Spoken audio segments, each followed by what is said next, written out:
Good evening, everyone. Or is it, yeah, it's evening. 5 o'clock was considered evening, isn't it? Okay, that sounds like Barry Gaithier's voice, even though I have to look up. I know that voice, deep baritone. I want to just thank everybody for being here this afternoon or this evening, whatever we come to terms to agree with. Such a very, very important occasion. And we're very, very grateful to be here. And what I wanted to do is just really, I'll be coming back, but I would like to have you join me in bringing up Nicole Price, who is the Chief Diversity and Inclusion Officer for Suffolk University, our host for this afternoon or this evening, whichever one we come to terms with. Let's give Nicole a round of applause as she comes forward.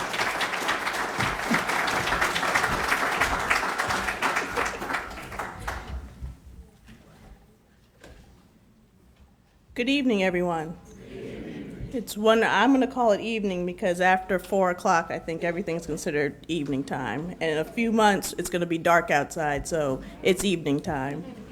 It's so good to see everyone here. As Darnell mentioned, my name is Nicole Price, and I am the Chief Diversity and Inclusion Officer here at Suffolk University. I want to welcome you today to Suffolk University for today's event, 50 years later, Why Are We Still Fighting? We are so happy that everyone was able to take time out of their busy schedules to be a part of this momentous occasion. We are here to celebrate, discuss, and reflect. In 1964, President Johnson signed the Civil Rights Act outlawing discrimination. And as Mimi Ford Jones, this evening's honoree, once stated, "I can't imagine today where we'd be had we not confronted the racism. It's an essential part of this country's history, and it is as important as the Civil War." I completely agree. Can you even imagine the state of the nation had we skipped 1964, and perhaps even 1965 for that matter? Where would we be? But in looking at the news or reading the paper, on any given day, we are reminded there's still much work to be done. Until we fully comprehend the phrase, "with liberty and justice for all," we must keep fighting. Perhaps Coretta Scott King, speaking at a Suffolk University Black History Month event in the late 1990s, said it best. We can never fulfill Martin Luther King Jr.'s dream of a nation united in justice, understanding, sister and brotherhood until America's young people have a better understanding of our history. We have had the law for 50 years, but we need the hearts and minds of humankind for the fighting to stop. I am so excited to hear from our esteemed panel and the keynote speaker this evening, Dr. Peniel Joseph, because I know we will leave here having been well fed. And at this time, I will ask that Travis McCready, Vice President for Programs at the Boston Foundation, please come up.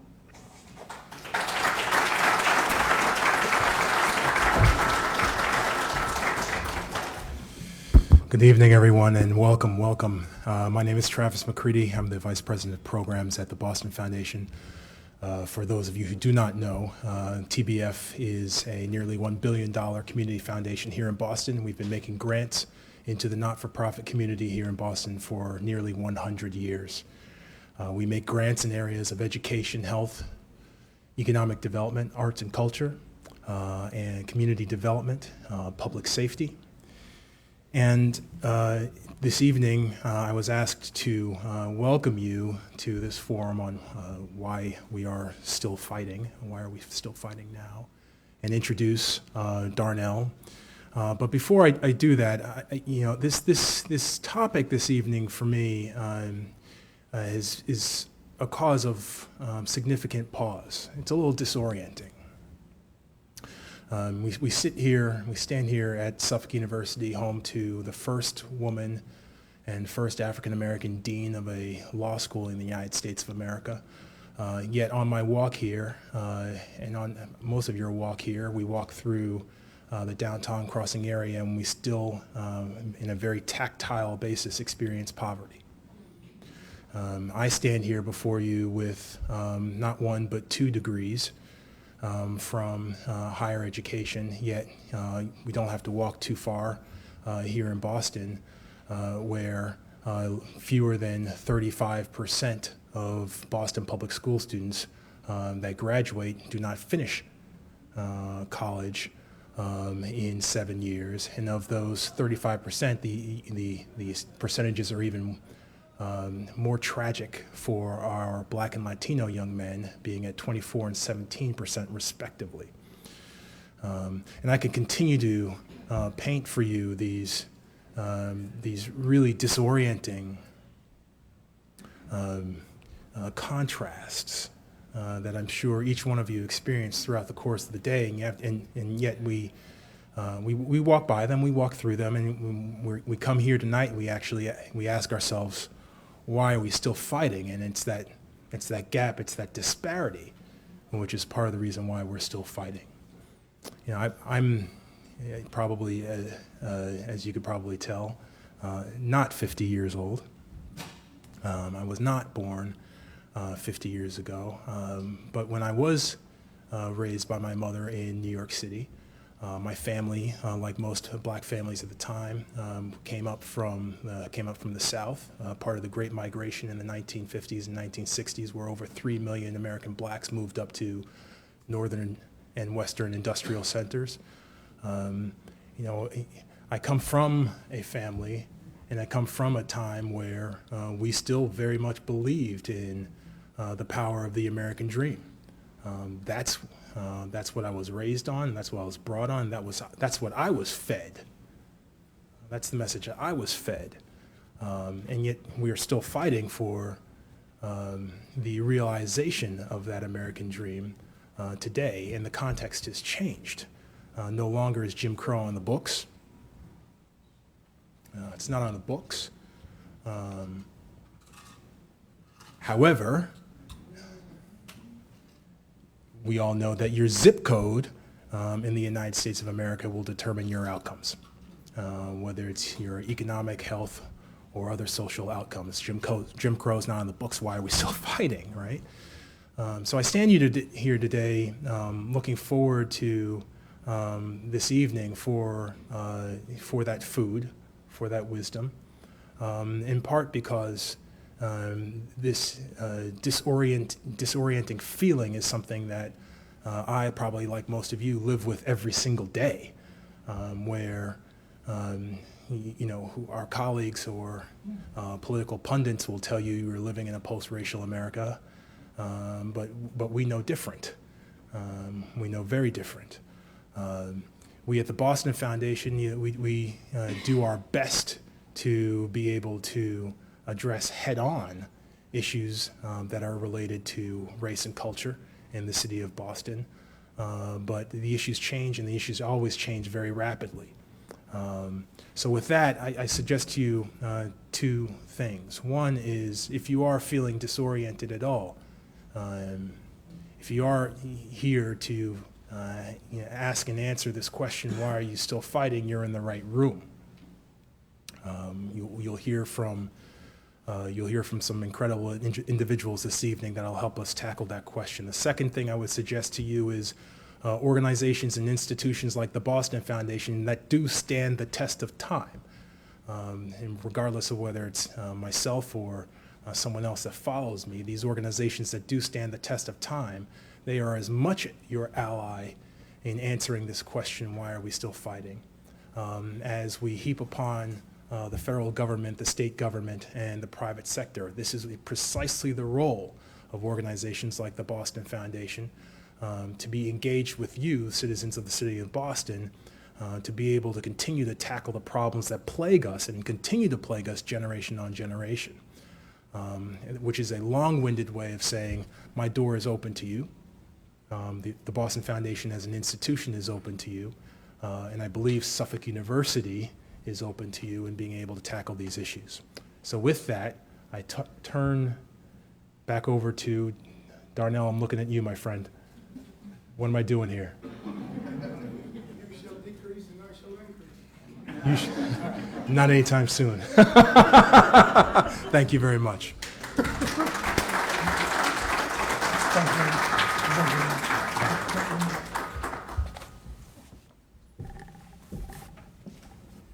Thank you, Travis. so much for those inspiring words, not only from you on a personal level, but in terms of how you outline what the Boston Foundation stands for and what it has been. And I think in the 100 years, so many of you in the audience may or may not know, the Urban League was one of the earlier recipients of the grants from the Boston Foundation nearly 100 years ago. And you guys have been strident partners with us ever since, and we want to thank you for that support. But tonight I'm really, really grateful that we're here at Suffolk University. I want to thank Nicole, I want to thank Jason and John Nucci, because it was a conversation with us when we conceived of this idea that we could come here and have a conversation of this magnitude. I want to acknowledge our moderator and our panelists, our visiting panelists from Chicago, and our local civil rights hero, Mimi Ford Jones. And so I'm just ecstatic about what is going to come. And so I am also just humbled that many of you have taken the time out of your schedules, whether you are students, retirees, activists, you are in the room, and I'm so grateful for my team who put it together. So Naomi and Jim shared, and all of the volunteers who are here, let's give them a round of applause for doing all of the hashtags, the Twitters, the Facebooks, the Twitter, all of that social media information really does work. I love it. I am hopeful, ladies and gentlemen, about our future, but I'm challenged by recent events. I'm informed because you have to be in Boston, you gotta know the history, but you must not be trapped by it. I also am informed by your accomplishments, and I am eager to embrace the efforts that speak towards the future tomorrows. I'm also challenged by our national polarization, gridlock inside the Beltway, racial tensions between police and communities across the nation, unemployment, economic challenges, Supreme Court rulings, and even jury verdicts. But I'm reminded at a personal level how past civil rights leaders in this nation made personal sacrifices to demonstrate their commitment to this nation. And like them, I only offer one example tonight in simple words to encourage you, but to put this conversation into a proper context. I draw no other than the person that I think really embodies all of that, Fannie Lou Hamer. What we really are talking about is with Fannie. She was local, from the grassroots, awakened unto her own power to lead and affect change, strong enough not to be intimidated by her enemies. The youngest of 20 children, born into a sharecropping family in Montgomery County, Mississippi. Now, you know that's a word, Montgomery County. She lost her job as a timekeeper on a cotton plantation when she attempted to register to vote. With her job, she also lost her home on the plantation. She traveled 26 miles to the county courthouse to register, to become a first-class citizen. She worked there for 18 years, and her husband had worked on the plantation for 30 years. But by registering to vote at that time meant you had to fill out a 22 questionnaire page for them to register you to vote. One of the questions you had to interpret any two of the 286 sections of the Mississippi Constitution.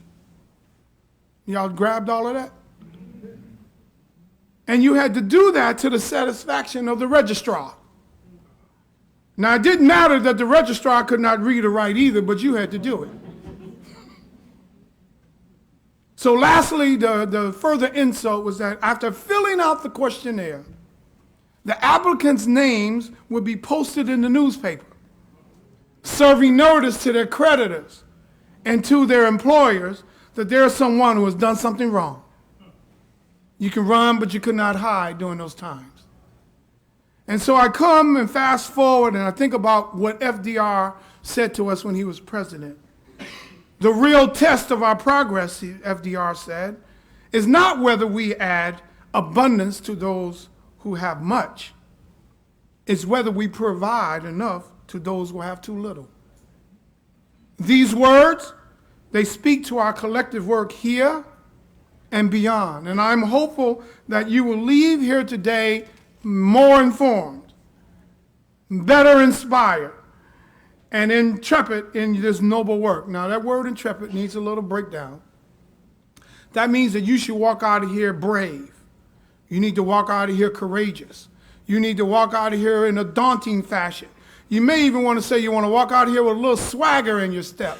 Not because we're celebrating, but we're focusing in what still needs to be done. Why are we fighting? Because on the surface, the conditions have changed. But beneath the surface, as Travis talked about, you don't have to walk far to see the poverty.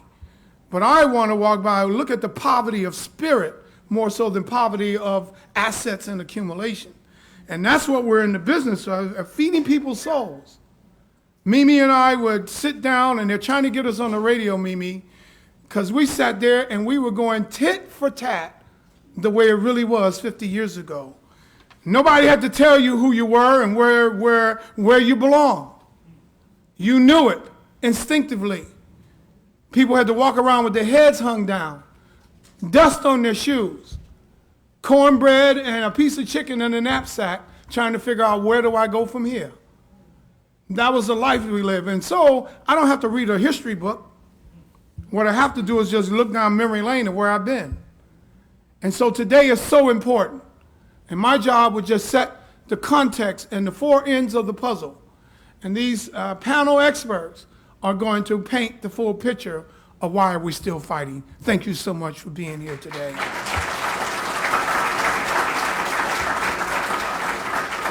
And we're going to have Ms. Nicole Price come back. Nicole is going to introduce our moderator for this evening. And I am so happy to see that you are here. And I'm thankful for Suffolk for the support that they're giving to the work that we're doing in this community. Thank you so much. Let's give Nicole another round of applause.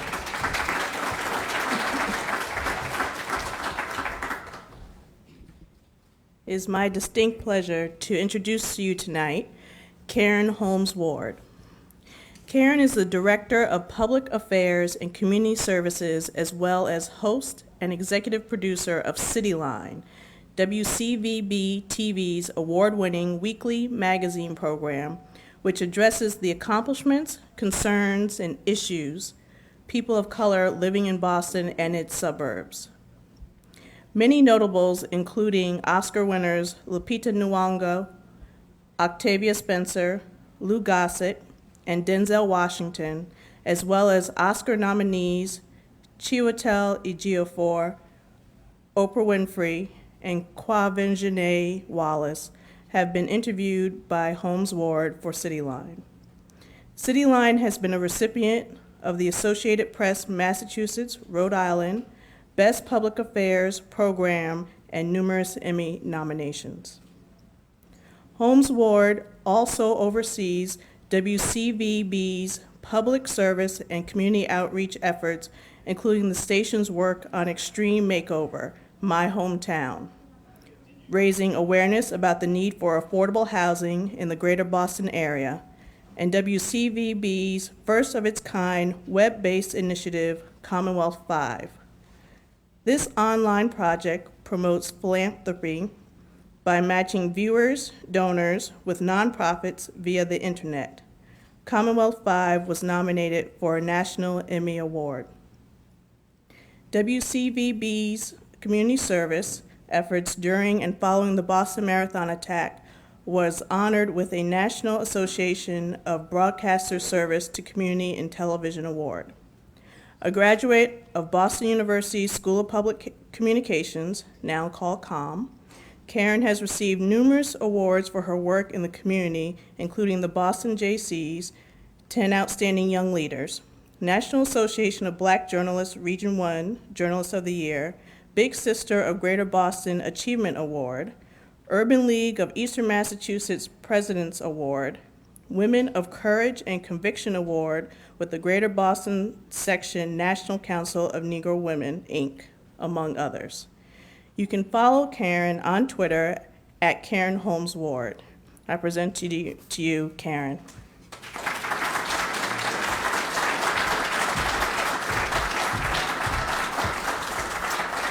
Nicole, thank you very much for that introduction. My mother would be very pleased that you slogged through all of that introduction. I appreciate that. Thank you very much. And thank you. Let me repeat how happy we are that you allowed us to come into your house today to have what we hope will be a very intimate, frank conversation with some great folks. You know, the Urban League is doing so much in Boston. The Urban League has done so much around the country for communities of color. And today's gathering, just another example of the kind of conversation that the Urban League likes to bring forward to provoke thought, to get people involved. For those of you that don't know the official mission of the Urban League, let me share it with you now. The mission of the Urban League of Eastern Massachusetts is to be a champion of civil rights, dedicated to helping people improve their lives and to build stronger communities by providing local residents with education, job training, and placement at no cost. For nearly 100 years, the Urban League of Eastern Massachusetts programs and services have given hope to our members and made a lasting positive impact in the community. And Darnell, thank you for all that you do to carry forward that mission, and I know you've come in a long line of responsible Urban League of Eastern Massachusetts presidents, and thank you for everything that you're doing. Let's give Darnell a round of applause. Now, at this point, you know, I always ask people to turn off their cell phones or put them on vibrate, with one exception. We want you to live tweet, okay? We want you to join the Twitter conversation using the hashtag CRA50th, and if you forget it, because, you know, I'm not quite up on Twitter. I'm trying to figure out how to do it, and then I forget what the hashtag is. I have to write it down and come back, and I can't save my tweet. But for those who are challenged like me, it'll be up on the screen, CRA50th. Beverly, you're laughing. Does that happen to you too? All right, we have a great panel, and I want to bring them up so we can get right into the conversation. And I'm going to introduce them to my right, left, and then we'll start over this way. First panelist, David Harris, is the managing director of the Charles Hamilton Houston Institute for Race and Justice at Harvard Law School. David has extensive experience in many facets of civil rights issues, from police brutality and racial profiling to redistricting and domestic violence, as well as fair housing and community development. And prior to his position at the Charles Hamilton Houston Institute, he served as founding executive director of the Fair Housing Center of Greater Boston. Let's welcome David Harris to the stage.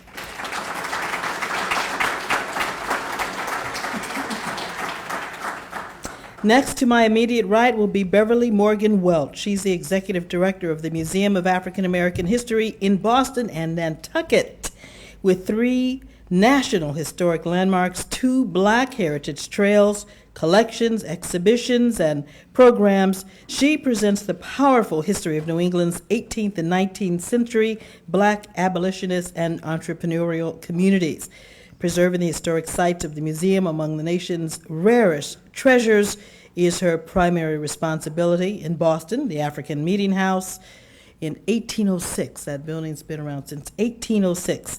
And the Abiel Smith School, 1835. And on Nantucket, the African Meeting House, circa 1820, and the Seneca Boston Florence Higginbotham House, circa 1774. Please welcome Beverly Morgan Welch.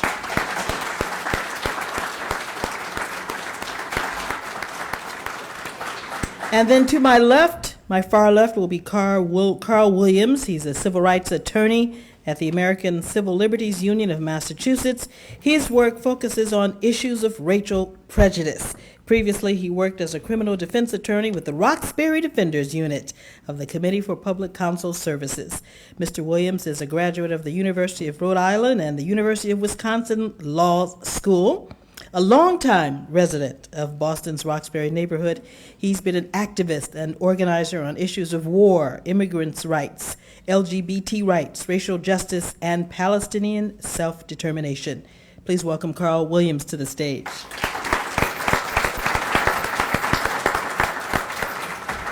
And then, of course, we have a visitor from out of town. Wendy L. Wilson is an award-winning journalist who currently serves as the managing editor of The Ebony magazine.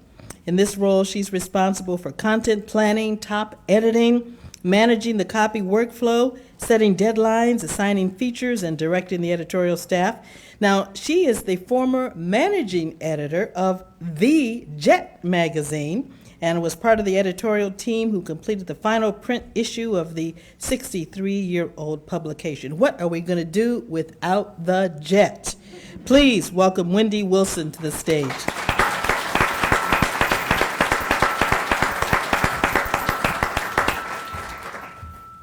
Well, I wanted to open by asking all of you a question. The topic here, why are we still fighting? I want to ask each of you, why did you become active in the civil rights movement? What is your personal fight? Why are you still fighting for civil rights? We'll start with you. Well, thank you. I wanted to echo something that Travis said earlier, that being here is a little disorienting. The topic we have before us is a little disorienting. And I've been doing this work for a long time. Unlike Travis, I was alive, very much alive, in 1964. I was a teenager.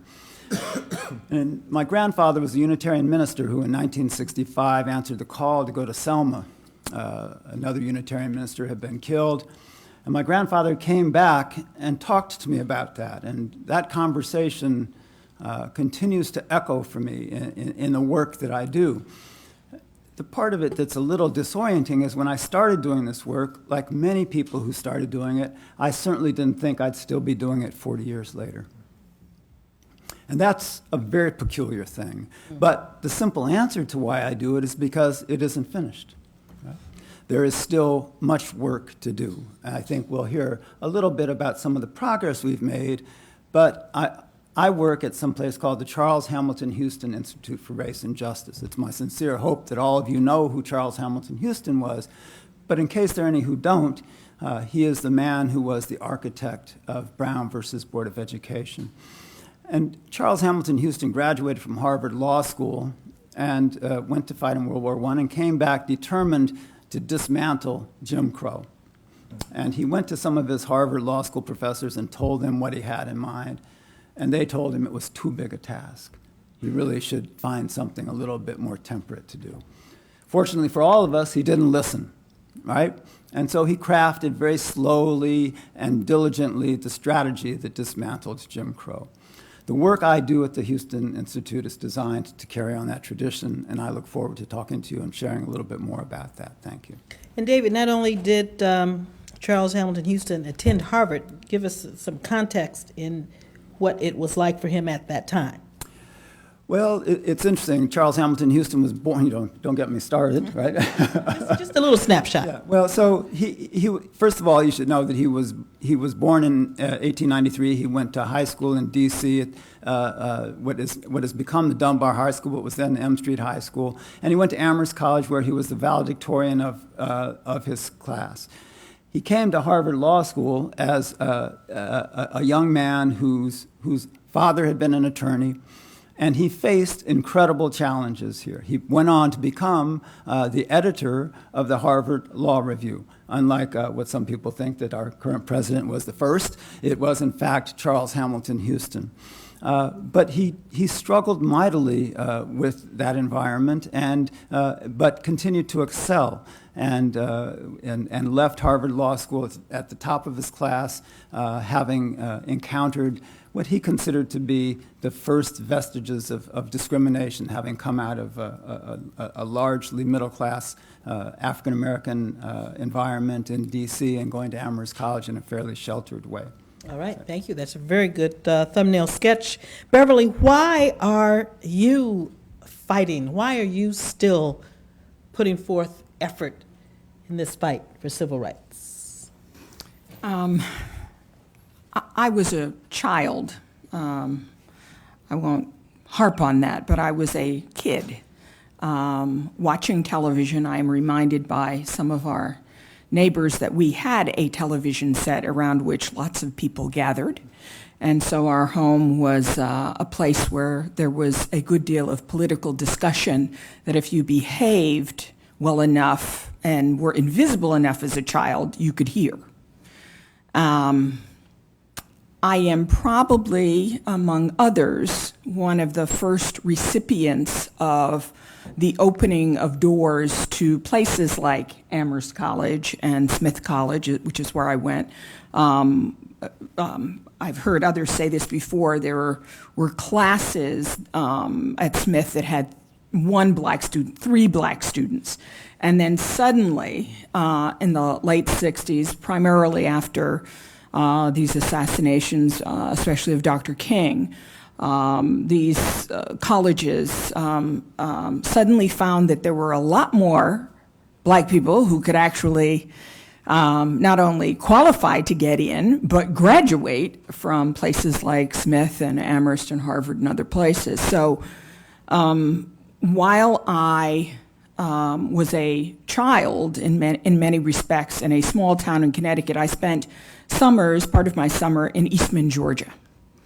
Not far from Albany, Mimi, but it was very clear that while these towns were about the same size, that the realities of being in one place and the other were extremely different, even though my family was well respected in each place.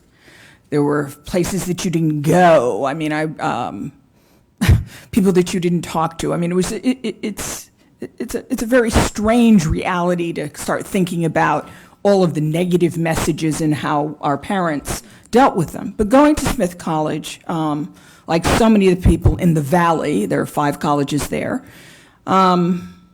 we were told, we were called together by the president of Smith College and told that 70 black women coming to Smith College is not what they expected. They accepted 100, expecting 30 to show up. And 70 was more than they even wanted to handle, and that we were guests. And so I think my first moment was when my parents dropped me off. They said, the only person that gets to tell you what to do is us. And, we're it. You understand? So don't come here and let anybody tell you who you are or what to do or whatever. And this was my opportunity. I stood up on a chair and I said, we're not guests. We're your students. You're our president. Act like it. And then I sat down and went, oh my God. But it was all part of what I had been experiencing. I simply had not thought about it or had the opportunity to act on it. But it was very, very different from how our parents would have acted this out. And the caution that we were given about behaviors in our hair and a whole bunch of things. I mean, I could tell you a bunch of funny stories about my afro. But those moments of determining that we needed to manage these issues and deal with these rights differently and challenge them differently was something that I really engaged in college, and because one of my little sister in college was Yolanda King. Mm-hmm. And shortly thereafter, I became very close with Naomi Tutu, and working and being friends with them made this civil rights movement a very different reality. So we've heard what lit the spark in our first 2 panelists. Carl, let me turn to you. What lit the spark for you? I think as people of color, poor people, immigrants to this country, there's no way we cannot engage in the struggle. Right? Getting up in the morning, getting on the bus, going to work for a woman who's got, struggling that struggle, dealing with misogyny every day, that exists. The only thing that's a question is, how are we going to engage that struggle? And for me in my life, I think a lot of people look at me and they say, well, you're a civil rights lawyer, you work for the ACLU, you post all those things, you guys came out with a report. You do great work. A brother just told me that this weekend. I said, I'm just lucky enough to be able to do that struggle and to have it be my job. I grew up in Providence, Rhode Island, and there was a lot of things going on in Providence at the time, if people know. Our mayor was sort of mob indicted, went to jail for that. The police, basically to become a sergeant in the Providence Police Department, you paid $3,500. That's federal courts have that filed, $3,500, you become a sergeant.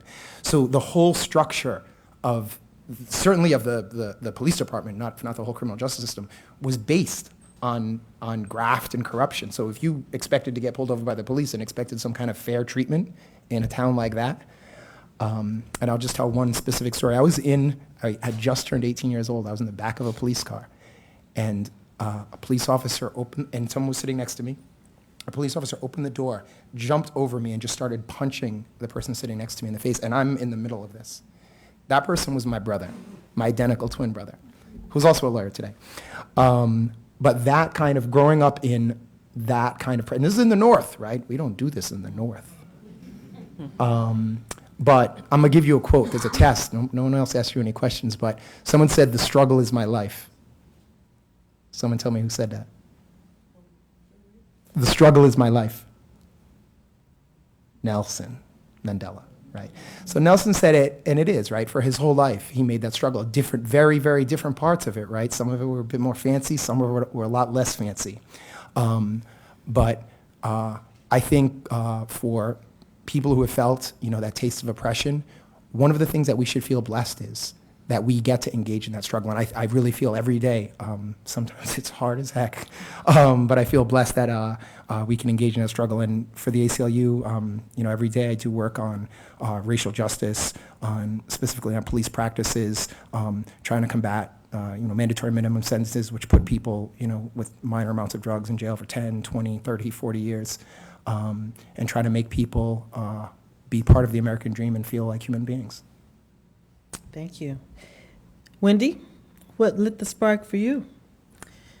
I think my role in the struggle is a little bit different because my role is to open a forum for other people to tell their stories. As you asked the question, a couple of things that came to my mind included Jordan Davis, Trayvon Martin, Oscar Grant. The names keep going on and on. And working for publications like Jet, like Ebony, also the former news editor for Essence magazine, we have to tell these stories. We have to let people know how to protect their children. We have to let people know where to move forward. We have to let people know what really happened, because you may not get that in mainstream media. I've always said that because Ebony is a monthly publication, we come out later than everyone else, right? You get your news from television, from online, those vehicles. But what I can offer you in this publication is the backstory. I can offer you interviews from the family, interviews from parents who have lost their children to gun violence, interviews from grandmothers who now cry themselves to sleep. These are the people that I talk to every day, every week, and I try to make sure that their stories are relevant, but also that we're moving forward. What can we do next? It's not just about telling the sad tale, but it's about changing the sad tale. So that's what I am committed to in my role as a journalist, and I hope that in that role, I'm doing my part to make things happen, to make a change, to make awareness. Because I think that's half the battle.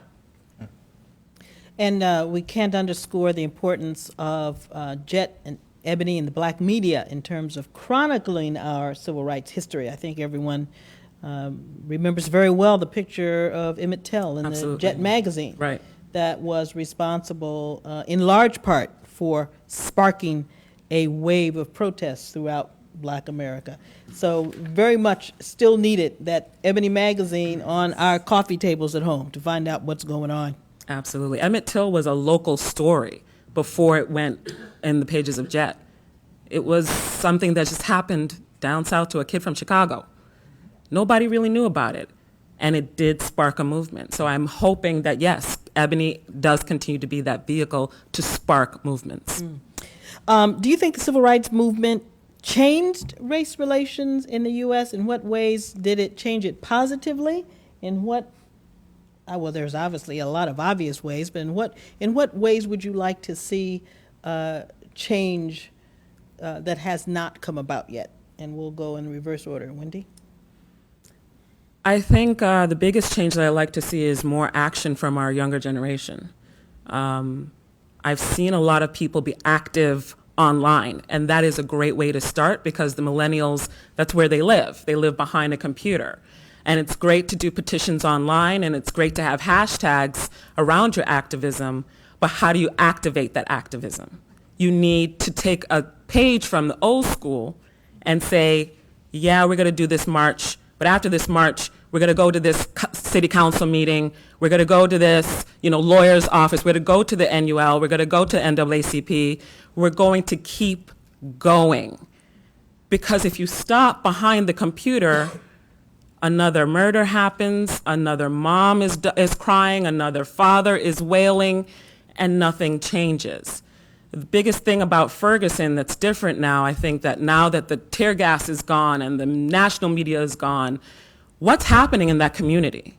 What's changing in that community? And what's changing is that people have had enough, and people are going to these city council meetings, and they are demanding to be heard.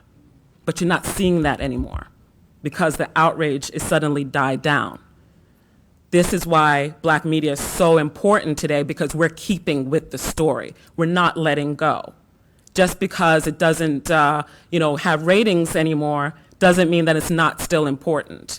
So as Jordan Davis continues, that story continues to unfold more than a year after this young man was shot and killed for no more than having loud music. We're continuing to tell that story.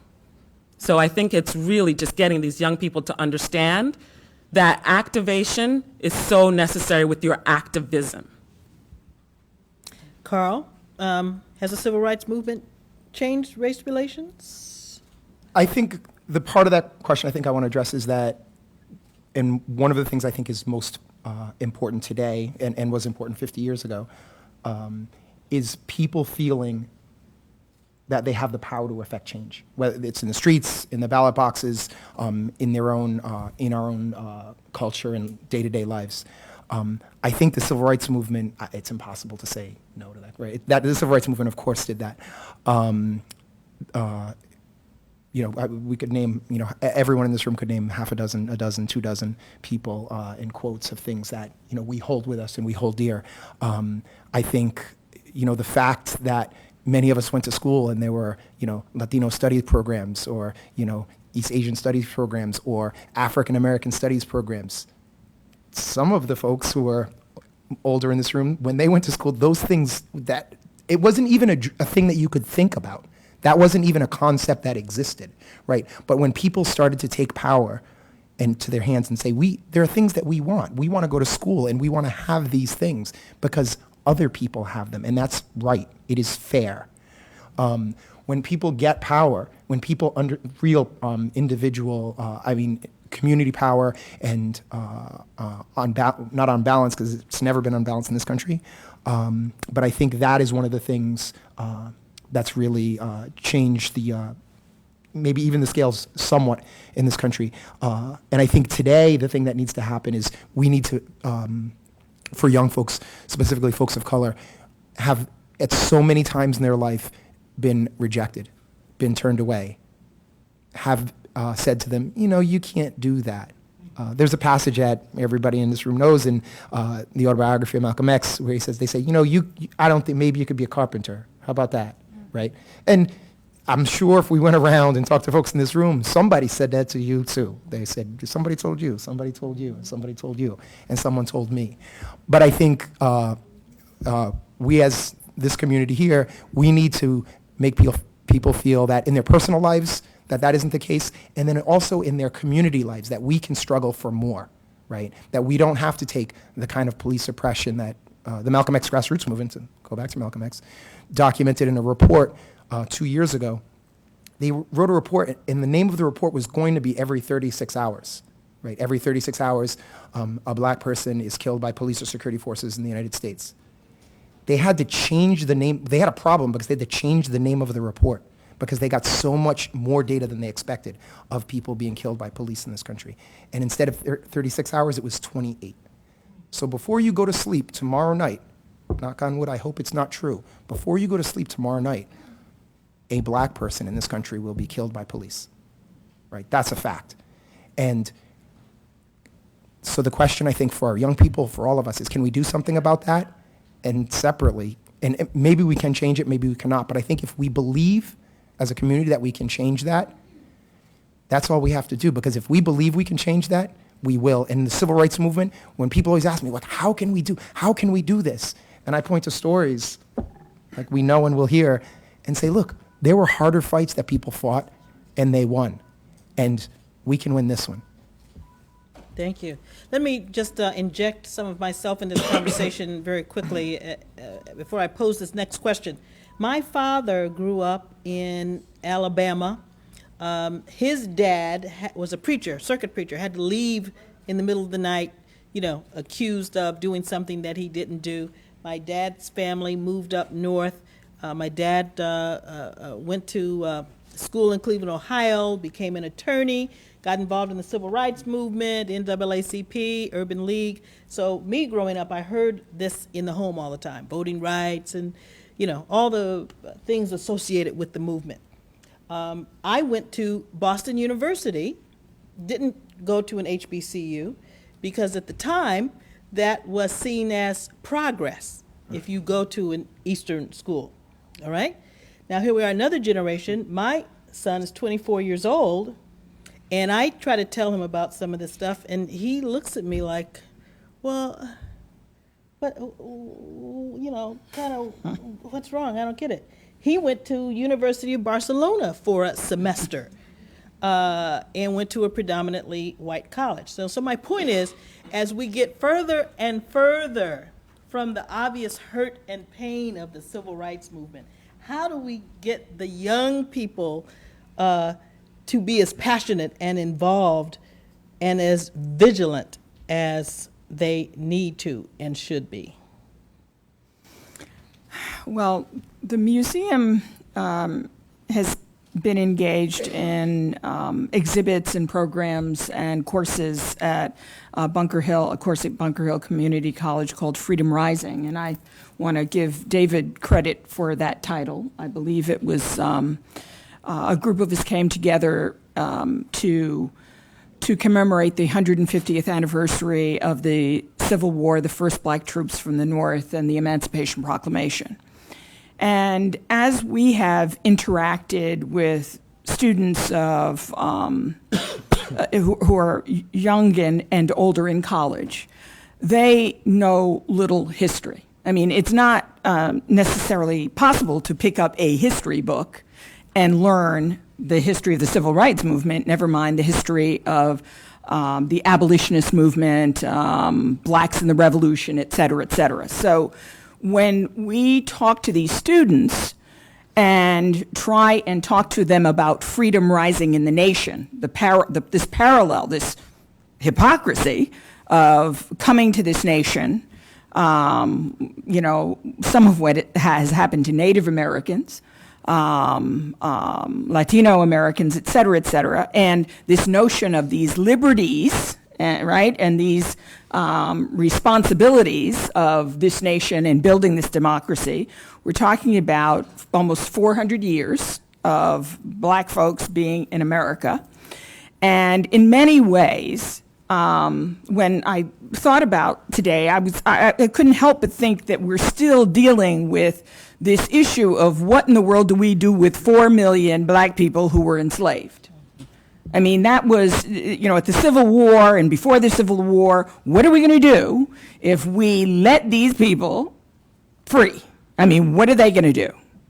And over the course of time, the history this history has been sanitized, has been lost. I mean, when we had all black schools, frankly, a lot of this was taught. My parents, would ask me, did I know who Du Bois was? I said, who's that? I mean, I'm going to supposedly a better school. They've changed my life, and, they're wondering how could I be so naive, and why isn't this being taught?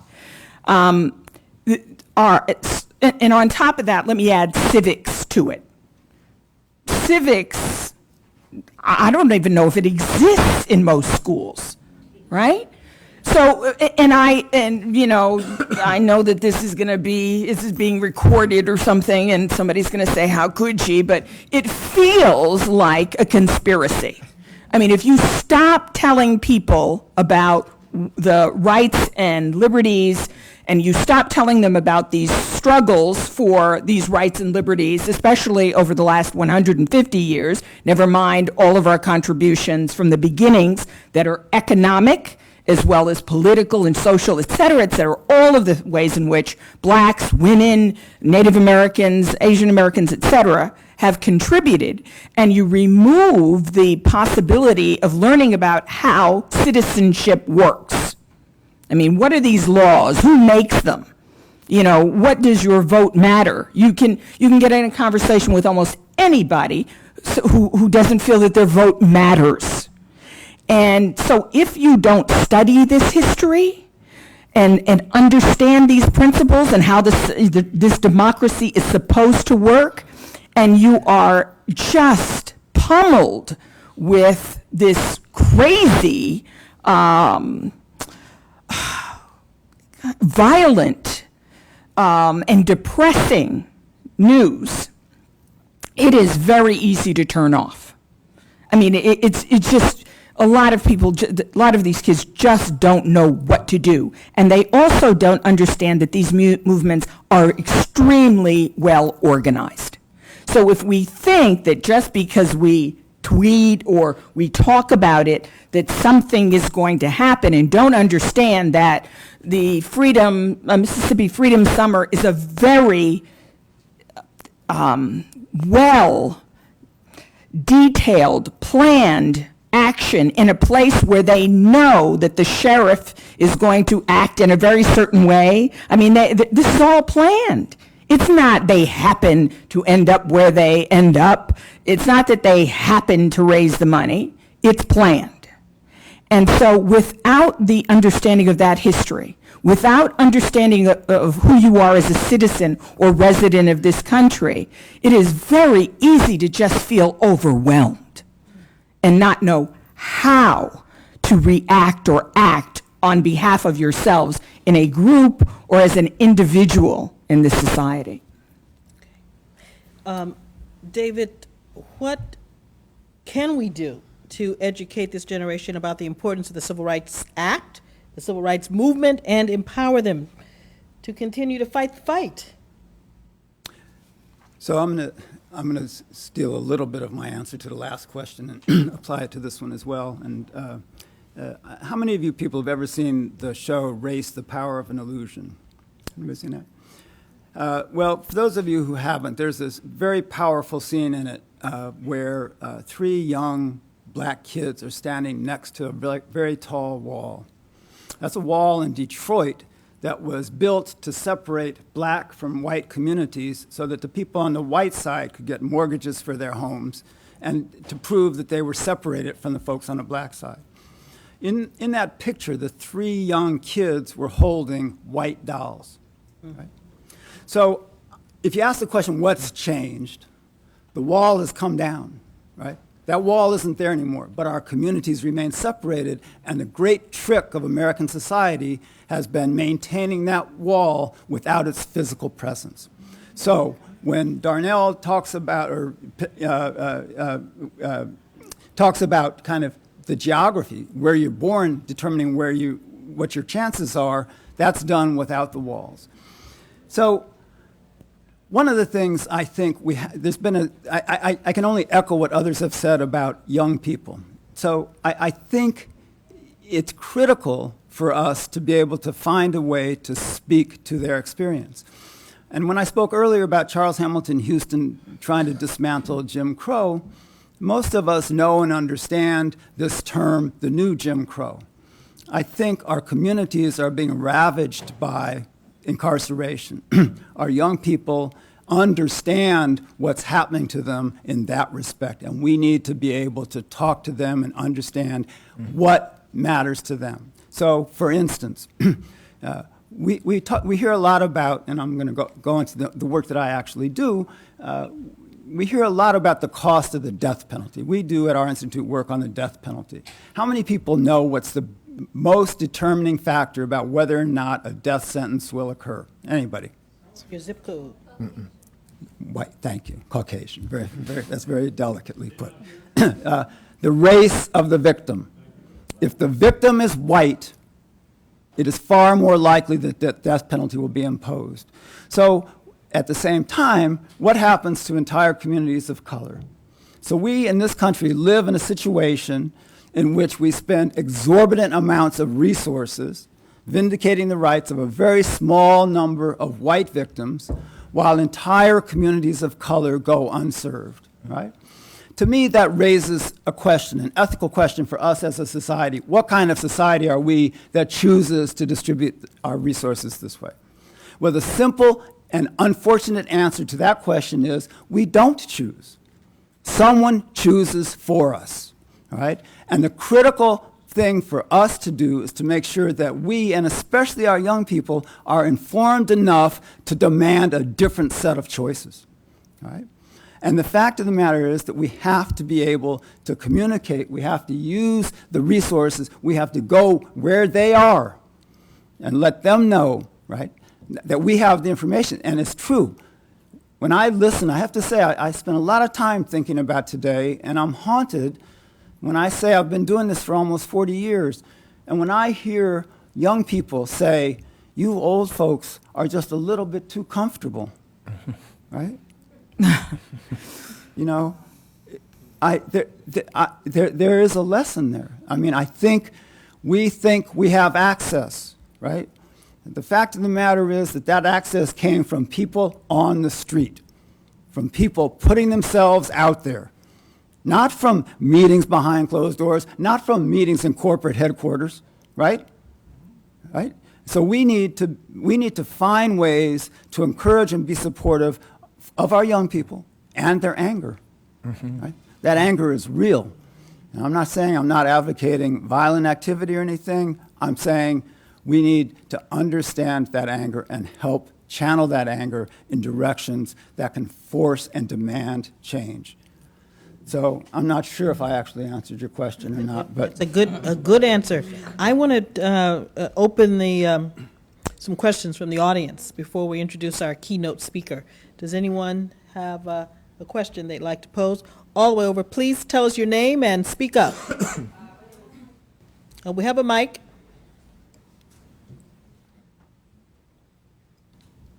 Hi, my name is Danielle. I'm in my second year here at Suffolk Law, and I appreciate your question about young people getting involved. And I guess I do have a question. My issue is being in law school, in a predominantly white law school.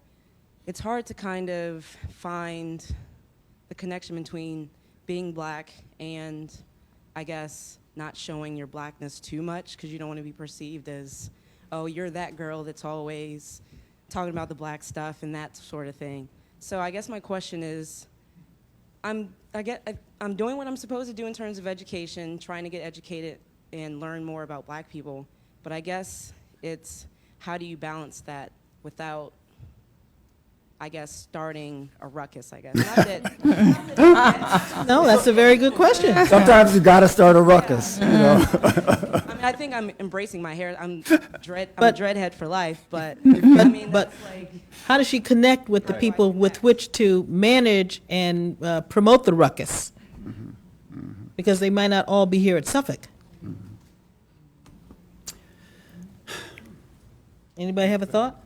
I can give a little bit because I raised a ruckus when I was in law school, and I think I know that I did. I resigned from Balsa in protest and made some people mad about a whole bunch of things.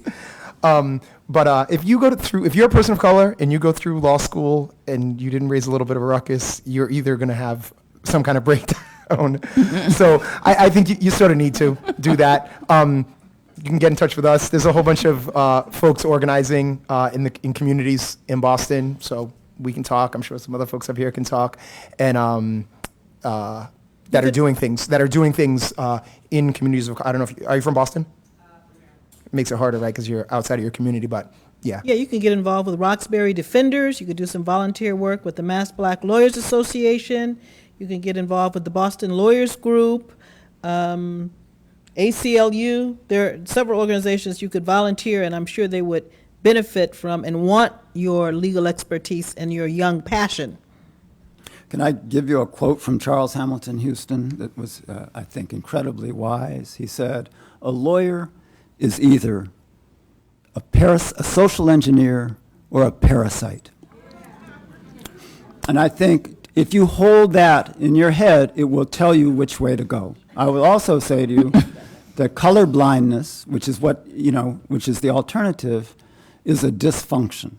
It's the inability to see something that is there. And it's there. So if they don't see it, you have to help folks see it. But it can be a lonely place when you're in one of these institutions by yourself. So we hear what you're saying. Okay, all right. Yes. Please stand up and tell us your name. Sonia Bryan, how do you deal with the issue that a lot of young people, including a lot of people of color, are colorblind, or they don't think that it's an issue? Well, repeat the question, please. And we have some mics, so if everyone could kind of wait for the mic to catch up, and they'll be faster getting the mics to you. But go ahead, please. Sonia Bryan, my question is, how do you deal with a lot of young people, especially young people, who do think that color is not an issue anymore and don't understand why older folks still talk about racism and the fact that it still exists? They just think, well, it's not a big deal anymore. Racism doesn't really exist anymore, and so what's the problem? Thank you. Anyone want to grab that? Well, Because if that's not your reality, if you're a young person of color and you don't feel that outward hatred, that's what you're talking about. You don't see the whites only signs. You're able to get into a restaurant and you don't see those obvious things. No challenges. I mean, I think that there's a lot of conversation coming from celebrities, especially who live in a rarefied space, and suddenly, because they're tweeting and other people are tweeting, their message is somehow equalized when it's a person without who has not lived, if you will, a normal life. But certainly there are a number of young people, and I'll keep my daughter's name out of this, but there are a number of young people who see this very differently, who think that we are obsessed with these realities. I mean, some of it is We meaning our age group. our age group, those of us who have been involved, who took a Black Studies course, whatever it is that they believe about why we are so passionate and pumped up about this. Some of it is that it is very hard to listen when somebody is telling you that your concern doesn't exist. I mean, so God knows, being quiet and trying to hear. But the other is that there is going to come a time. There is not in corporate America, really? Are you really not going to come up against this? I mean, unless you are just dumb and blind, there is a point at which you have to turn around and ask, well, where are the other smart Black people? Where are the other, Asians? I mean, this is something that it happens with different people at different times in different ways. And what I believe a lot of it is that they're not always sure about the way in which we stand up for ourselves. I mean, so some of this can be about style, and choosing one's arguments. very clearly to the young woman who's here at Suffolk, in my space for young people, like, don't do this to me. Don't embarrass me. Don't don't make this about race, because you don't know it's about race, but they are going to, in their own way, confront it. And if they don't, it will tell on them. I mean, it's just it really is the reality of this society in which we live. And if we choose to be that kind of blind, we're not going to be successful. I mean, it's a very painful and lonely space not to realize who you are. Mm-hmm. Because it will hit you in the face. All of these young people who think they're insulated, at some moment when you don't expect it, it will smack you in the face. Right, you got to be ready. Now, I think there was a gentleman in the back, then this lady, and then over here. I was one of those individuals who was helped bring about Roxbury Defenders. And it was Harry Elam and Salim Shakur who was the first black lawyer to pass the bar the first time. And his Christian name was Lewis Henry White. When he went down to pick up his papers, they thought he was the brother or relative of Kevin Hagen White. Surprise. You get the point? Yeah. Here's the African American coming to get his law papers, and because of his name, they were looking for an Irish guy, and here comes a black guy. So Harry and them, the corner of Humboldt and Townsend Street, you'd have thought it was a law office, because you couldn't get upstairs, so they went down to Warren Street with Bill Hill, and they created the Roxbury Defenders. But in grad school, I ran into it this way. At Freedom House, I sat between one boat and two pilgrims. And all I was trying to do was get them away from the guys who were smoking, black boat. One boat, Rutherford, New Jersey. Two boat, first lawyer for Fidelity. One boat was the graduate school dean at Simmons. He got me in. He asked me to do three things. Look out for the blacks who are there. Wear no tailor-made suits over there. And I asked him why. He told me that I was making more money than my professors. I said, that's cool. And he says, and I want you to look out for the other blacks who they're counseling out. Now, this was a European who was telling me, he said, look, you have to be the big brother for who's here. The problem is a lot of us get to the top and we forget about who hasn't got up the ladder. So when people go to grad school, we have to reach back. The other little problem I had one time, I was asked to be Martin Luther King's bodyguard. I had two police officers that said, don't worry, we'll look out for you. One was European, one was black. No black minister would get as close as you're sitting to people here in this room when we were on the move around Boston. As soon as we got in a hotel, they would sit in Martin Luther King's lap. So we have to each one teach one. And that's what Roxbury Defenders was all about. It was looking out for black guys and black women who were in law school. Thank God for Harry Elam. Thank God for Bill Hill. Thank God for Ed Brooks. Here's a cute one. He's still living. And he's told to a friend of mine I grew up with up in the dock side of Roxbury, he got tired of the Senate because he said, once an in, always an in. You know, what he was saying, once a Negro, always a Negro, and he got tired of corporate America trying to own him. He wanted to be his own person and help other people rise up. That was Ed Brooks. I used to work his campaigns, his polls, a whole shooting match. But we, after we get up, we don't reach back. The thing about civics, that was by design. They didn't want young people to know. There's 800 churches in Boston. 400 and some of them are black. I have never seen 3 black ministers at the meeting house at one time. Sir, I tell have us your yet to, Sir, in my sir, 72 tell us- years of life, Tell us your name. I'm sorry. I'm Hassan Sharif, born Arnold Moses Walker up in Roxbury. All right. I Mr. answered the both, but the point of it is that the ministers, if they're not bringing the young people to the meeting house, how are they supposed to know about their past? All right. Well, we got a great history lesson from you, Mr. Sharif. Thank you for all your work you did at Roxbury Defenders. Thank you. We have this lady here, and then this gentleman, and then we'll have our keynote speaker. This lady right here. Oh, I'm sorry. She has a microphone, too. That's all right. I have bad peripheral vision. I apologize. My name is Rochelle Villerson. I'm the president of Young Professionals Network for the Urban League of Eastern Massachusetts. And I wanted to take a moment to talk about the young people. It is closer. My name is Rochelle. Can you hear me better? I actually don't need a mic.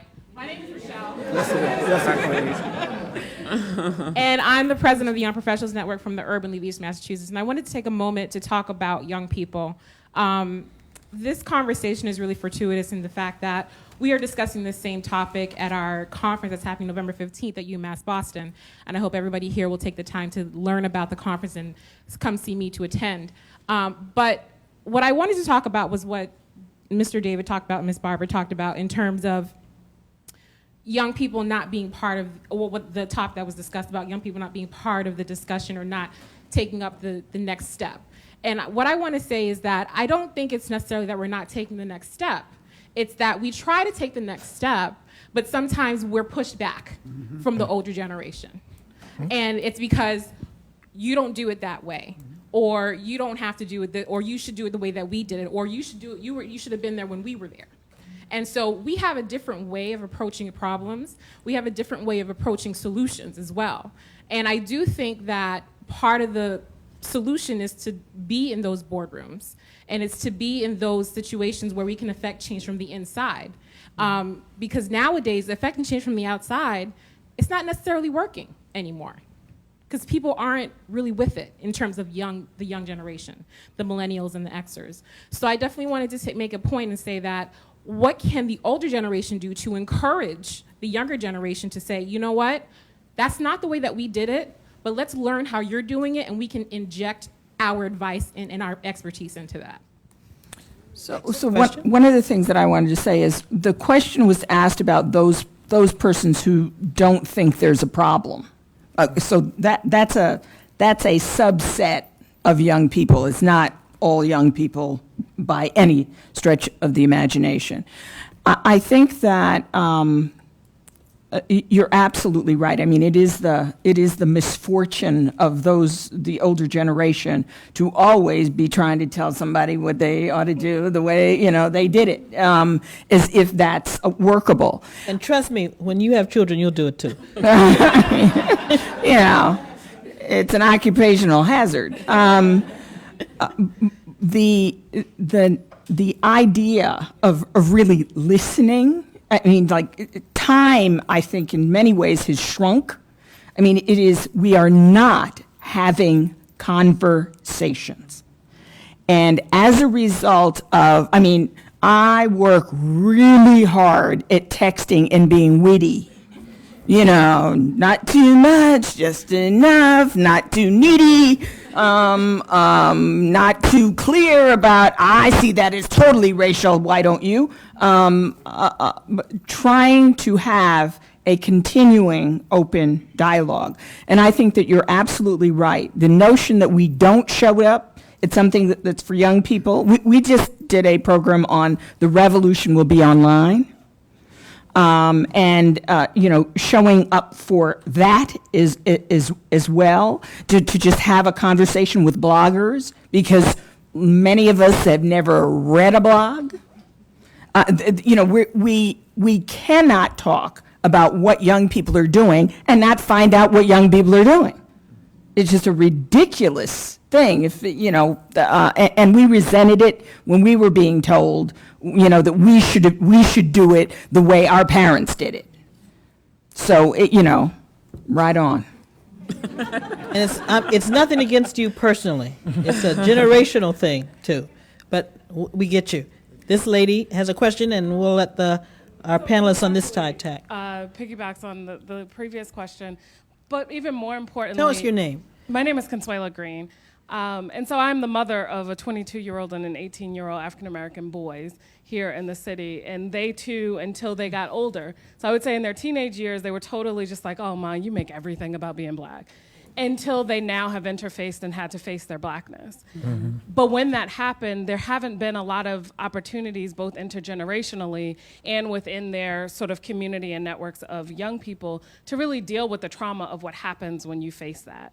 So I've had great opportunities, and and many of us in this room, in terms of some privileges that we have experienced by going into higher ed. And when we think about the gaps between young people of my children's age range, how many will actually make it into college and how many will actually finish, there's an opportunity you get in higher ed where you face your blackness in that, but then it also is a place to explore your thoughts and your ideas and all of that. And what comes along with that, many of our young Black and Latina young people in the city of Boston will never even have access to that. So when I think of this issue and what are we fighting for, I also believe we need to push ourselves to really think, how do we build that bridge to the same young people that you see standing outside the corner mall? Because those are the folks that are really in this new Jim Crow movement. And then oftentimes we see them and we're disheartened and we're feeling really uncomfortable with how that feels walking up Winter Street to get here. But what are we, and it's the panel's question, but I think the collective question, what are we going to do to really bridge both the intergenerational divide, but also sort of when we think about the impacts of class and access and opportunity divide? Very good. I would say part of the conversation also includes being more active within each other's communities, right? So that means the gentlemen who are on the street kind of hanging out, if you feel some kind of way about approaching them, well, maybe go to a community center and see how you can lend your expertise and to invite them in and have some sort of collective conversation. From my own perspective, it's a little bit different because I'm a child of immigrants. So I have that compounded on it in terms of perspective. I'm also a child of the 70s. So while I don't have a understanding of civil rights because I wasn't there when it happened, but at the same time, I'm the first person in my family to go to college. I'm the first person in my family to be born in America. I'm the first person in my family to actually go to grad school. So there are a lot of firsts that are happening that I then am ushering my sister, my cousin, my other family members through. So it's a matter of, again, if I'm going up that ladder, that's right, I'm pulling you right along with me. I'm mentoring young women and young men in journalism. I'm trying to make sure that I am not the only one in that corporate office, because I do believe that's part of the change. And maybe that is part of the younger mindset, with me having one foot in the younger, one foot in the older, But I do believe that part of it is changing from within, but not being afraid to go out and march as well. Right, to the young lady who said, well, I don't want to be that Black girl. What's wrong with being that Black girl? Right? I had the same issue. I didn't want to be that Black girl who's always doing the Black stories. And then I had a revelation. If I don't do those stories, who will? I was going to tell a story, which I wouldn't generally tell in public, but so a bunch of people went to Ferguson. So this is, in October, the month of October, a bunch of people from all around the country, it's not even an organization, it's a movement called Black Lives Matters, which is a Boston sort of contingent of that. So folks went to Ferguson, and part of that, a couple of weeks ago, was a big town hall meeting. And on the stage, it was, I'll say, the generation with more experience. So the generation with more experience were a lot of traditional civil rights organizations of color were sort of speaking. A lot of very well-known folks were on the stage speaking. And some of the folks in Ferguson, very, very young folks, were like, yep, we're a little bit hotter than this, and this is going a little bit slow. And what they did, 2 or 3 people turned around and were like, nope. And those are people from Ferguson, the first ones.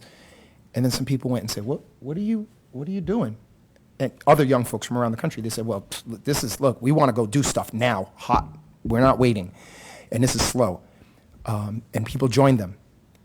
And then it was a ruckus. People were like, whoa, you can't. And people started, like, why are you doing that? What are you turning around for? What's going on? Is this a protest? What's happening? And then the people on the stage kind of caught wind of what was happening. And there was a discussion. And the president of the NAACP that was speaking at the time and a few other people said, okay, what we're going to do is get some young folks, and and that was the crack, right? So those people felt a lot of things happened there, right? The young folks felt not quite powerful enough, sort of powerful enough, because they've been organizing to challenge something that was going on, which was, I mean, everybody in the room were allies, right? But challenge that, and then something pretty dramatic happened. People who generally are in the positions of power, right? It would be like if we got up and said, okay, we're going to sit down and have some young folk come up here and speak, or younger than us. So I think that, to me, that moment says a lot about what's happening, right? And just as you were saying, just as other folks were saying, so whether it's the kid on the block, whether it's the person in the community center, when young folk speak, when people of color are, because we turn to be the one like, oh, you can't do the thing you're going to do. We may say it, or we may, and I know, we're all guilty of that some way. And I think if we really encourage that activity, one of the things that I say a lot to folks is the voice of the oppressed. This comes from someone I don't know where. Someone can tell me if they know. But the voice of the oppressed may not always be just, but if you don't listen, you'll never know what justice is. And when you put all of those voices together, we know it. And I'll tell you, I speak a lot of times. I just spoke at Charlestown High School. It was an after-school class of, at-risk, I don't like the term, but at-risk youth. It was 40 kids. And another person I know really well in the community said, when you talk to these kids, half of them are going to go off. They're not going to, they got a lot going on. They're not going to listen to you. And I was like, okay. And he goes, but just stay with the half that you have. I started talking and listening to them, listening to their experiences, being over police, listening to their experiences with friends and relatives that had been incarcerated, answering their questions, talking to them about their rights. First, I learned more from them than they learned from me. And second, every single person in that room, including me, were engaged in that discussion. So if we're talking to young people and people of color who are oppressed, and we're talking on, I don't want to say on their level, but we're talking stuff that they can hear, because no one else is listening, because no one else is doing that, right? So it's easy to do that. We have one more question. Just one tiny comment. Okay, because we want to get to Dr. And I'm just going to Joseph. say, because I think this is a segue to him, I think people should share with young people the pictures of John Lewis during the Civil Rights Movement. John Lewis was a kid. They see John Lewis today. Peniel can talk about some other young people, but the point is that John Lewis also talked back, right? John Lewis talked back to the elders, right? And it's important for them to know and understand that's what young people do. That's what they're supposed to do. It's up to us to listen and find ways to hear it and to be involved and to be engaged. But that's what I expect. That's what I want from young people. And if they're lucky, they might grow up to be John Lewis, right? Mm-hmm. So I'm going to release our panel. They're going to stay after the presentation, but let's give them a round of applause.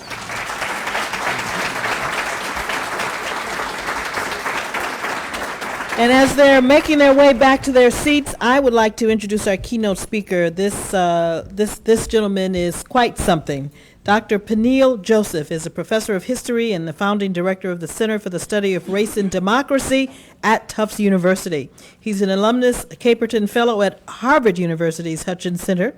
He's the author of the award-winning Waiting Till the Midnight Hour and Dark Days, Bright Nights. His most recent book, Stokely A Life, is a biography of civil rights activist Stokely Carmichael, also known as Kwame Ture. And that book has received national attention in the New York Times, the Boston Globe, the Washington Post, the PBS NewsHour, Morning Joe on MSNBC, and even Cityline on Channel 5. He's a frequent national commentator on issues of race, civil rights, and democracy, whose essays have appeared in the New York Times, the Washington Post. He also serves as a contributing editor to TheRoot.com and is a regular panelist on WGBH's Basic Black. And you can follow him on Twitter at Peniel Joseph. Ladies and gentlemen, Dr. Peniel Joseph.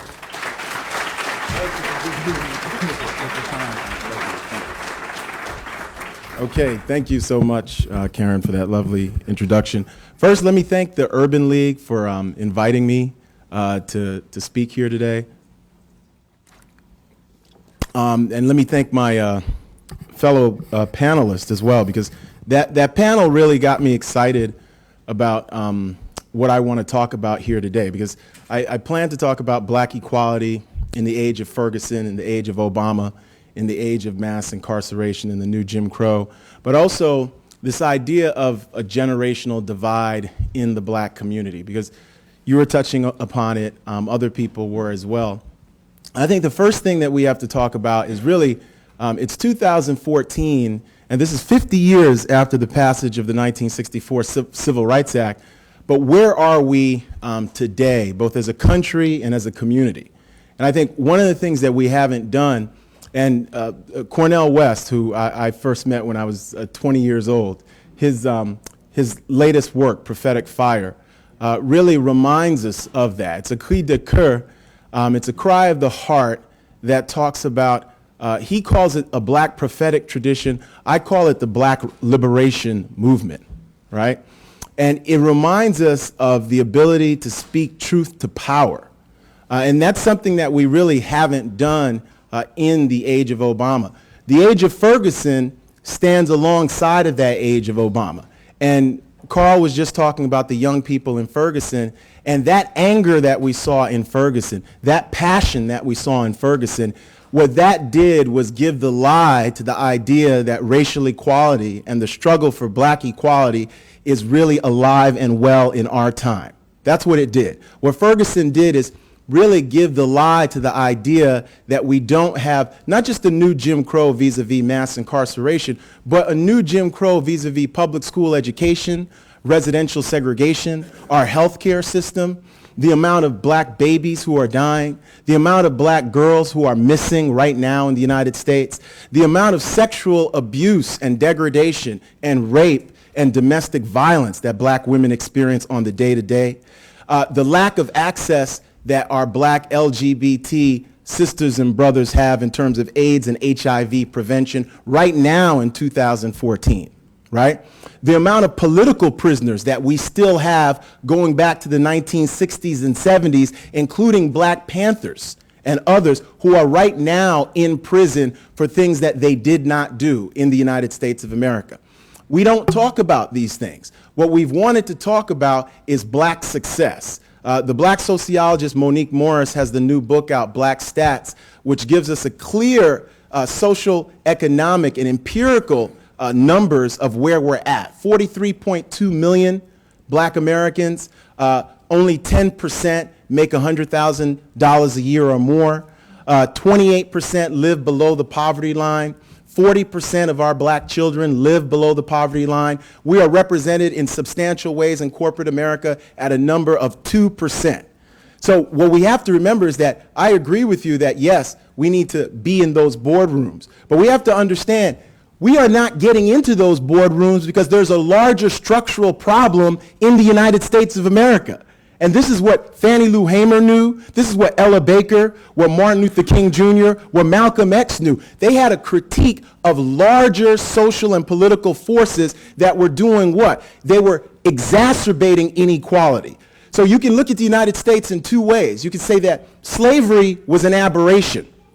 You can say that white supremacy, racial segregation, sexism, patriarchy, these are all aberrations. And what we're trying to do is create a healthier body politic and a healthier democracy. But things like racial slavery and lynching and Jim Crow, these were all aberrations. When you look at the problem that way, you come up with a different set of questions and a different set of answers. If you instead say that slavery was not an aberration, but racial slavery is what built up global capitalism. It's what built up the United States of America. It's what built up institutions in American society. And then you say to yourself, well, if slavery is what built up these institutions, then when you're reading something like Ta-Nehisi Coates' The Case for Reparations in the Atlantic Monthly, and he's talking about, somebody alluded to the Great Migration earlier. There were two Great Migrations, one after World War I and one after World War II. And those Great Migrations gave us the context for Garveyism. They gave us the context for black club women. And it gave us a context for civic and church and fraternal organizations that we have both North and South, East Coast and West Coast. But what the Case for Reparations documents, Ta-Nehisi Coates, and I would recommend all people here to read that, and especially the young people, what that essay documents is something that no one wants to talk about, the connection between racial and economic exploitation in the United States. And let's think about that for a while. the connection between racial and economic exploitation in the United States, meaning that racial slavery wasn't just an aberration, but slavery provided a sped up version of American capitalism. We go back to 1861, there's more millionaires per capita in the state of Mississippi than anywhere in the United States. As soon as Eli Whitney makes the cotton gin in 1791, for the next almost full century, you have an expedited system of racial slavery. You have more black people who are being sent downriver, down south, into places like New Orleans, okay? And you have a global system of capitalism where cotton is being bought and purchased by the British. The British are providing credit for American plantation owners to buy slaves on credit. It's a booming business. The reason why 700,000 Americans die during the Civil War, 1861 to 1865, is because they didn't want slavery to end. And we have to understand that, because it was making people money hand over fist, and it was a global economy. So it wasn't an aberration. And again, God bless the American presidents, but Abraham Lincoln didn't free the slaves. It was black folks who freed themselves because they were a part of a politics of self-determination that volunteered to end the system of slavery. Right? John F. Kennedy and Lyndon Johnson didn't transform the civil rights movement. It was black folks themselves. It was Ella Baker in Mississippi, in Ruleville, Mississippi. It was Annie Ponder and other black women and men in places like Lowndes County, Alabama, who created a crisis within American democracy. And the reason why Smith College and Yale and Harvard and Tufts and other places opened up access to a very small, tiny sliver of African Americans is because democracy was not working. It was in crisis. Thousands of people were being arrested. Hundreds of cities were burning. And they knew that unless they did this, there was going to be some kind of catastrophe, and democracy and U.S.-based capitalism wasn't going to work. That's what happened. This was not happening because people suddenly fell in love with black people, or because they empathized about the black community. Don't believe that. That's a bedtime story. We've turned the civil rights movement into a bedtime story with a beginning, middle, and end. So Rosa Parks, Rosa sat, and no one will tell you that Rosa is a grassroots activist who had been to Highlander Folk School in Tennessee, who's connected to not just the NAACP, but labor activism, who continues her activism in Detroit after being forced out of Montgomery, Alabama, right? And then they'll give you a sanitized version of Dr. King. A sanitized version of Dr. King. They won't talk about Dr. King, who's talking about militarism, materialism, and racism being the triple threats to humanity. They won't tell you about Dr. King, who's saying that the greatness of America lies in the right to protest for right, and the king who in Memphis, Tennessee, is saying that even though a court order is saying he can't march, he's saying the night before he's assassinated that he's not going to let any illegal injunction turn him around. They're not going to tell you about the Martin Luther King Jr., who's speaking out against the Vietnam War, inspired by one of the young activists, Stokely Carmichael. And as soon as he speaks out against the Vietnam War, there's no more invitations to the White House, right? King was ostracized the last 3 years of his life. King was on the margins of a system that said, why are you talking about the Vietnam War? You're a preacher and you should stick to nonviolence. What King says is that they wanted me to be nonviolent in Memphis and nonviolent in Selma and Birmingham, but when I talk about nonviolence in Vietnam, they tell me to shut up. What we are not doing today in 2014 is realizing the extent and the level of our problem. The difference between black people in 1964 and 2014 is that in 1964, we knew racial oppression existed in the United States. We knew racial oppression existed in Africa and Latin America. We were ready to be part of a global anti-colonial movement. We talk about Pan-Africanism. Stokely Carmichael changes his name to Kwame Ture because we knew about people like Sekou Toure and people like Kwame Nkrumah. We knew about Nelson Mandela. One of the biggest reasons why Mandela was freed is because of the activism at the grassroots, including folks who are right here with Willard and others who were instrumental in publicizing that in the 1970s and 60s, not just the 80s, before Jesse Jackson got on the bandwagon. I love Jesse, but even before the national leaders got on, we had local folks who were saying something is wrong in South Africa. They knew about Sharpeville in 1960. Some went to South Africa after Sharpeville, right here in the United States. We knew it was a global problem, but we knew it was connected to a system. We used to use words like imperialism and American empire. We don't want to use those words anymore. We want access, right? But guess what? Only a small, tiny percentage of us are ever going to get access unless we transform fundamentally the whole system. The reason why Martin Luther King Jr. talked about a poor people's campaign and redistributive justice, right? And he dies helping 1,000 garbage workers in Memphis. He was talking about redistribution of wealth. Martin Luther King Jr. was a revolutionary social democrat, okay?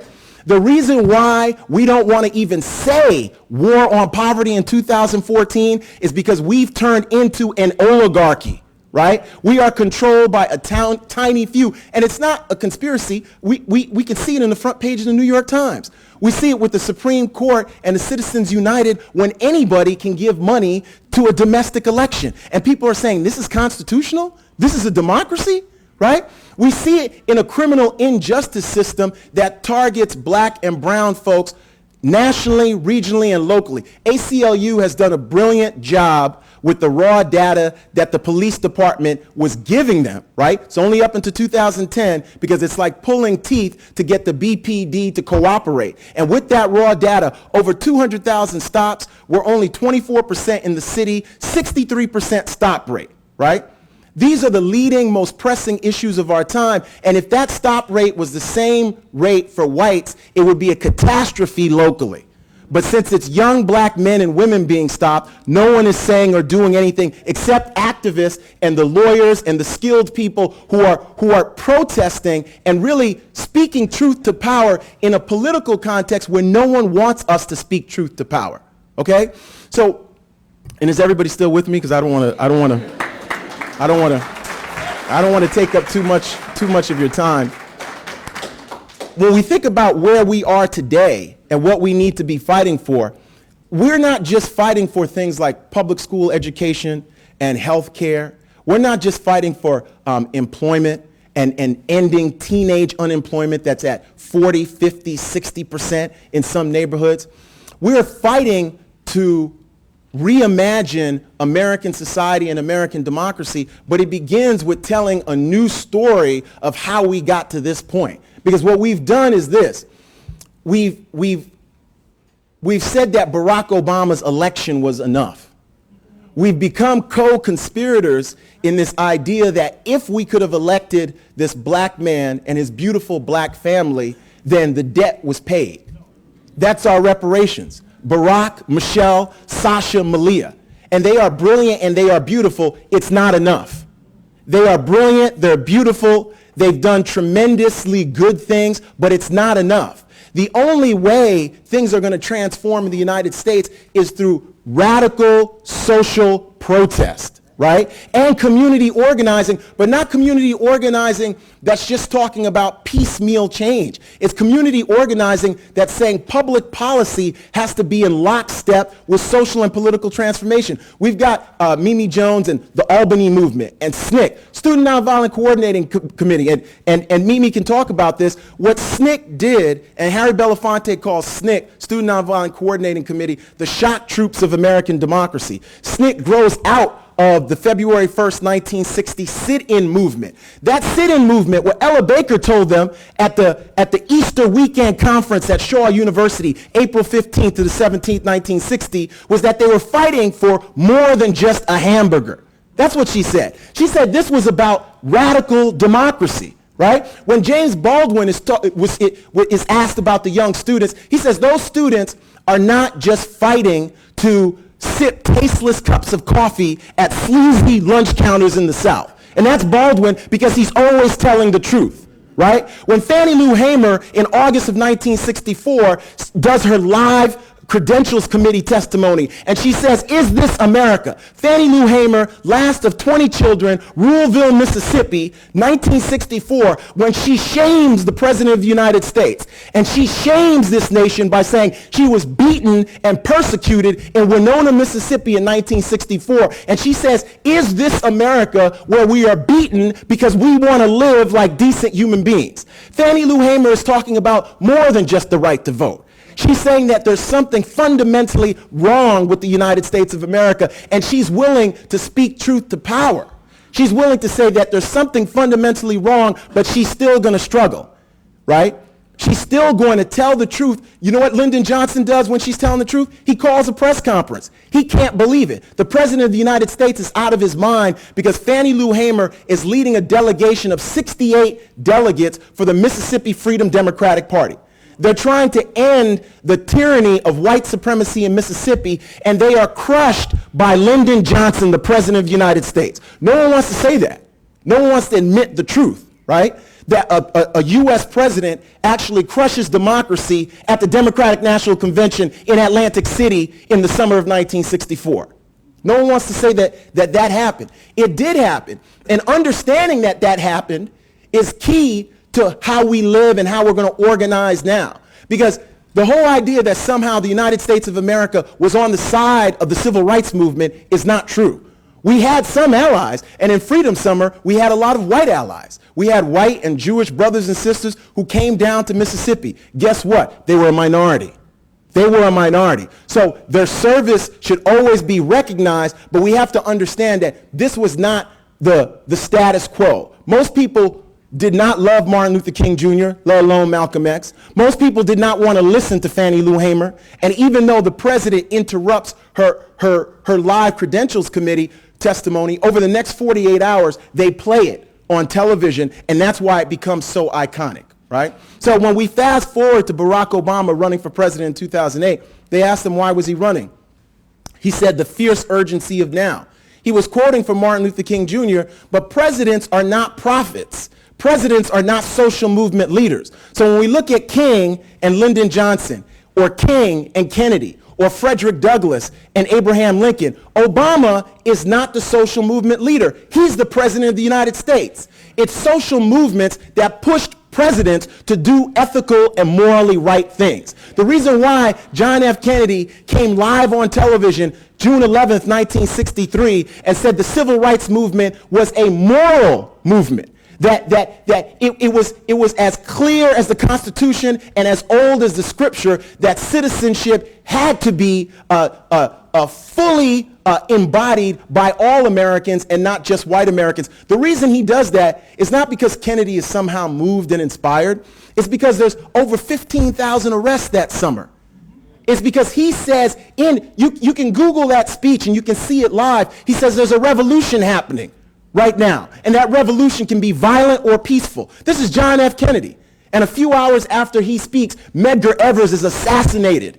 He's assassinated in Jackson, Mississippi, right? So when we think about where we're at and why we've had any change, the change has always come up, it's been bottom up, even though top down, people take the credit, okay? But it's been bottom up change. And what we need now, including young people haven't been told the story. We haven't shared the story with them. They don't know who Stokely Carmichael was. They don't know who Ella Baker was. They don't know who Ida B. Wells and the anti-lynching crusader, Nannie Helen Barrows. They don't know, we read the brilliant Isabel Wilkerson's The Warmth of Other Suns and the stories of migration from Florida and Chicago and New York and Philadelphia, right? They don't know about James Baldwin, right? You know, they don't know about Fran Beal, who's giving us Double Jeopardy. They don't know about Toni Cade Bambara and The Black Woman, an anthology that everybody should read. And that came out in 1970.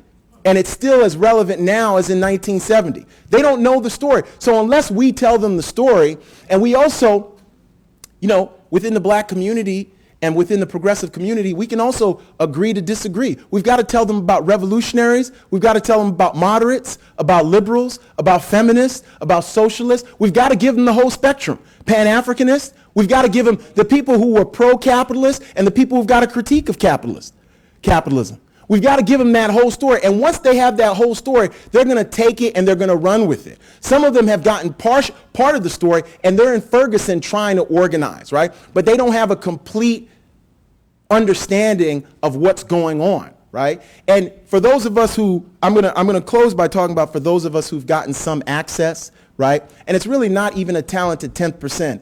It's talented 1% right now. When you look at the social economic indicators, most of us who are at these institutions who don't have real wealth, we are 1 or 2 paychecks away from oblivion ourselves, right? We know this, right? The time is to be honest about it. You know, as a professor and as a scholar activist, I'm not running for office so I can speak truth to power. Okay, I was on my first picket line at 8 years old because I'm the proud son of Haitian immigrants who came to the United States in 1964, and the first book that my mom gave me at 8 years old was C.L.R. James's The Black Jacobins. That's who my mom is. Jermaine Joseph, 76 years old, retired, $11.99 hospital worker, right, in New York City.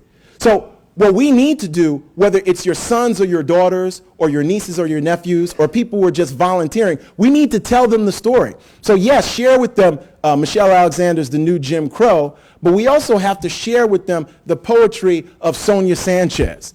We have to share with them the history of the black arts movement. We have to share with them the history of radical black feminism and how black feminists have really been the key to democratic transformation in the United States, because black feminism has talked about race, class, and gender, and sexuality, right?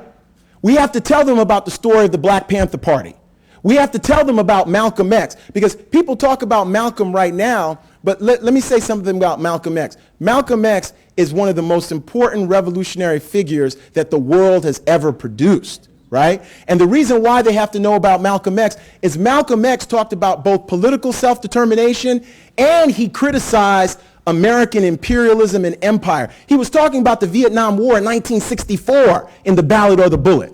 In 1963, The Message to the Grassroots, Malcolm talks about black nationalism as radical internationalism in 1963, right? So Malcolm visits the Middle East in 1959. He was a global figure, right? And we have other global figures as well. So we've got to tell them the story. It doesn't start and stop with Barack Obama. We have to give them a bigger, fuller picture, and we also have to be willing to name names. We have to say that right now in 2014, we've got the biggest wealth gap between the rich and poor, right, since the late 19th century. This is a new gilded age because we have hyper-capitalism and money is flowing just one way, up, right? The health care bill hasn't stopped that. The attempts that Obama has tried haven't stopped that, right? Unemployment in the black community was a crisis during the Great Recession, and it's a crisis right now, right? Black people lost billions of dollars in wealth in 2008. They haven't reclaimed that wealth, right? The Urban League is always talking about black economic development. Our black economic development right now in 2014 is a catastrophe when we think about redistributive development for the largest portion of the community. Because there's 43 million of us. So if Jay-Z and Beyonce are eating, you don't get what they eat in Ward 8 in New Orleans. You don't get what they eat right here in Mattapan or Dorchester or Roxbury, right? You don't get that kind of access. So we can be excited about black wealth. We can say, hey, these people are doing well, but how is it not just trickling down? How is it benefiting the rest of the black community? That's the big question that we have to ask. And how is it benefiting us policy-wise? So I'll close by saying, when we think about why are we still fighting, 50 years ago, it was not just the Civil Rights Act, but what was mentioned was Freedom Summer. And Freedom Summer was planned, it was organized, but it's also important to say that the movements that we look towards and that I've spent my life writing about, these movements did not ultimately win. They struggled. They got some changes, some concessions, including Voting Rights Act, Open Housing Act, Civil Rights Act, but they didn't win. Because how does black equality look? How does racial equality look? Well, the way in which true black equality would look is that if we look at social economic indicators, where black and white students are, where black and white unemployment is, black and white access and treatment by the criminal justice system, it would all be along a similar continuum, right?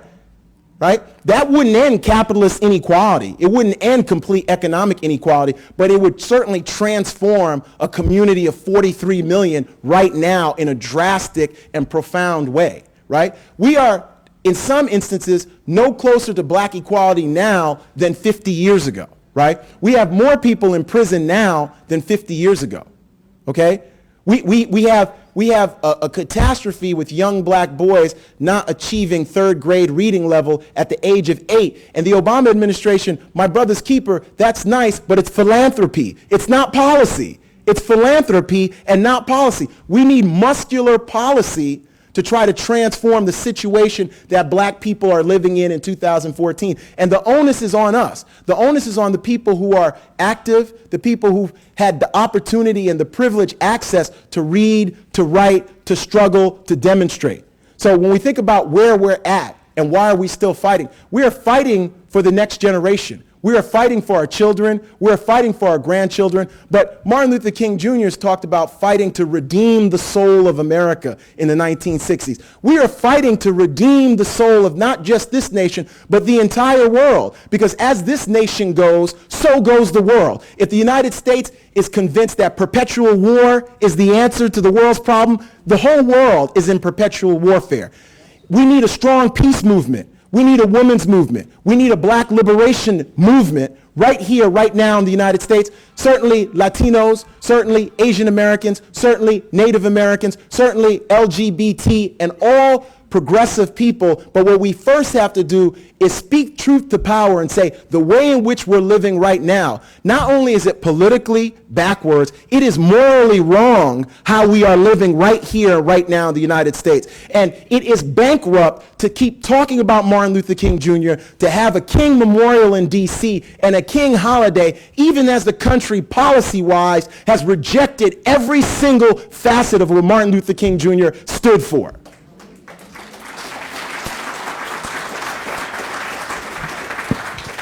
So I'm going to end on a positive note.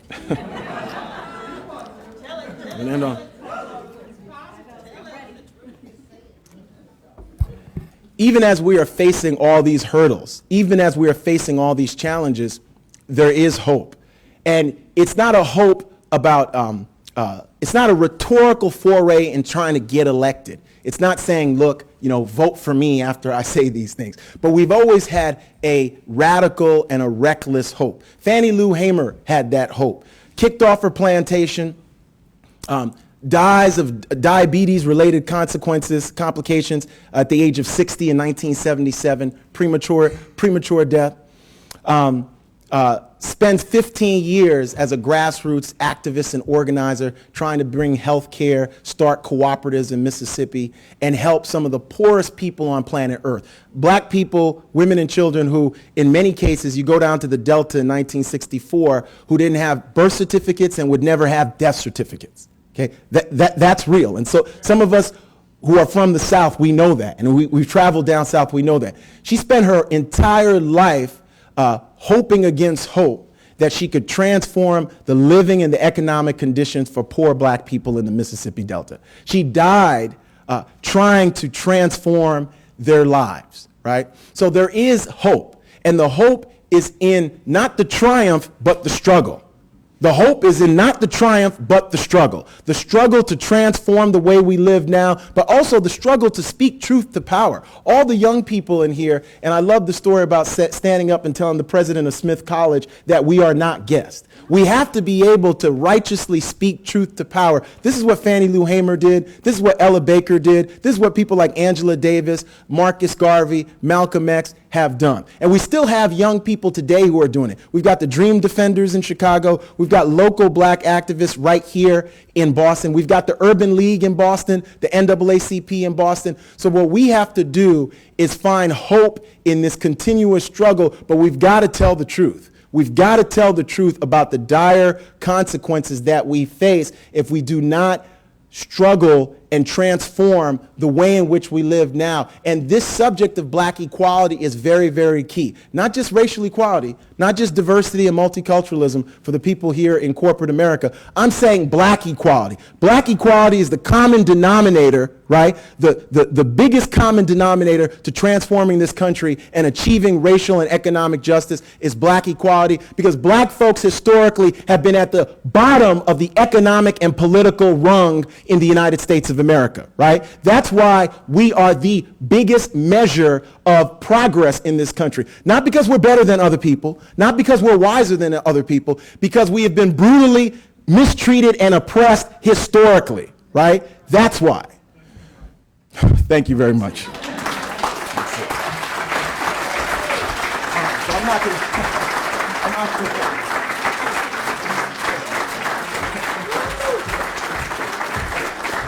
Let the church say amen. Dr. Joseph always has something good to say. You know, he's going to be around a little bit after the event's over. He's going to be signing his book out in the lobby, and we hope you have a chance not only to get this book, but so many of the others. And, of course, watch him on Basic Black on Channel 2, where he holds forth every week. All right. Darnell, you know, it's places like this, wonderful opportunities to be here in an event hosted by the Urban League that's very important to pull together the network that Dr. Joseph was talking about, that this young lady from Suffolk University is talking about, that you're talking about. It's events like this that are sponsored by the Urban League that are so important to the work of keeping this community together. So, Darnell, I'm going to bring you up. Well, let me see if I can say it real simple. Dr. Joseph, thank you. Thank you so much. Thank you so much for anchoring that. To our panelists, give them another round of applause. I stood here earlier and I said, I would hope that you would be informed, that you would be inspired, and I used the adjective intrepid when you walk out of here, that you will have a boldness or a swagger. But, you know, if I were in a church setting and I say, this is where a time I would call forth the ushers.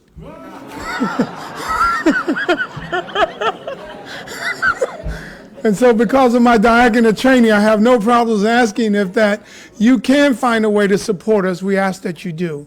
We do this work, we do it for free, we try to make sure we do it, but if you can find a way, I know my folks will make sure that they will give you all of the pieces that you need if you're able to. I know the college students that are in law school, you don't have much, but I'm looking at down the road, you're an investment.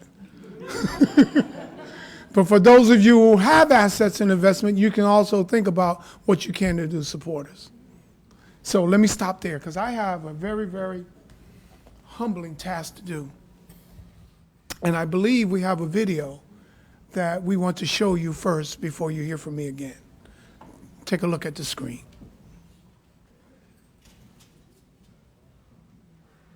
I can't imagine where we'd be today were it not for what we stood up for and did then. Mimi Jones of Roxbury remembers the summer of '64 in St. Augustine, Florida, a hotbed of racial injustice, where the Klan and the police were one and the same, where attacks at segregated beaches were commonplace, and people like Dr. Martin Luther King Jr. were squarely in the crosshairs of Jim Crow, a place also where Mimi and others marched at night. I just recall being in the sort of narrow streets of St. Augustine and having Klansmen, even children, attack us with rebel flags as we marched. But nothing was more vivid to her than what happened when she and 5 others jumped into a segregated motel swimming pool. I had difficulty breathing, and I turned, and it was somebody pouring this substance that turned out to be neurotic acid in the pool on us. A fully clothed police officer then jumped in to arrest them. The incident became national news, prompting outrage from President Lyndon Johnson. I hope upon policy and everything else go to hell over this. Yesterday in the swimming pool in St. Augustine, they jumped in and police jumped in. But Mimi,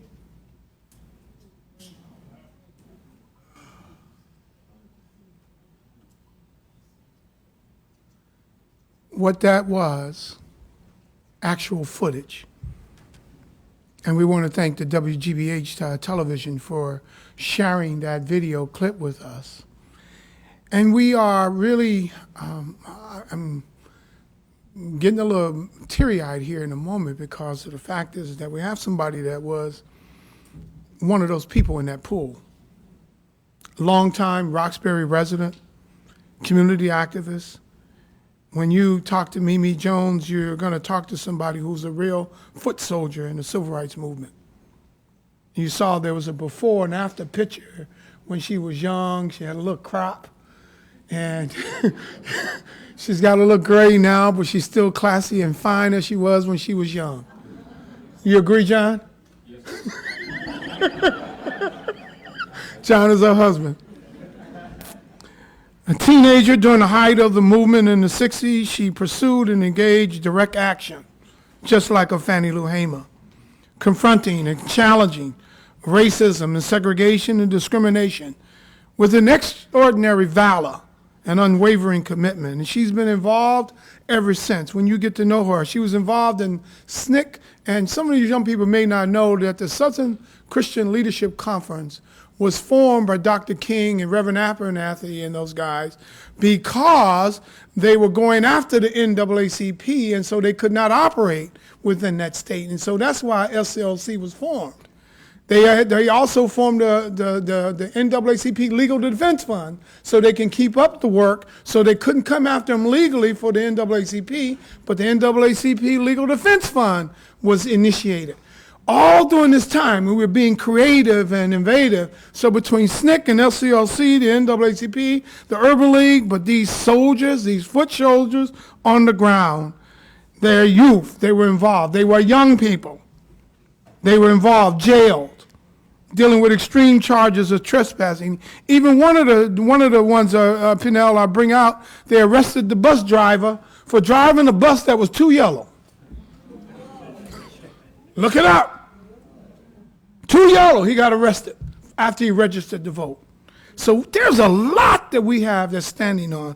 And the person that I'm going to bring up, her professional career and extensive tenure with ABCD, the Massachusetts Department of Education.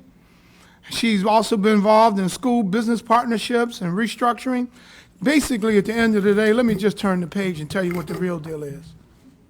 If I was going to be in a foxhole in a fight, and I was in a battle for my life, there is nobody in this room that I would articulate that I would want to be with than Mimi Jones, our real civil rights hero, shero. She's here as we present her with the Urban League of Eastern Massachusetts Freedom Fighter Award, Mimi Ford Jones, a civil rights activist in the flesh. In the flesh. In the flesh.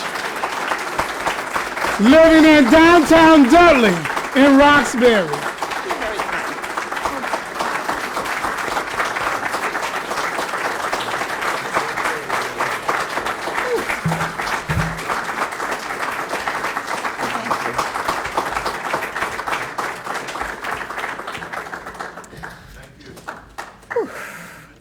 Much has been said, but I am profoundly honored and I'm deeply humbled to receive this award from the Urban League of Eastern Massachusetts.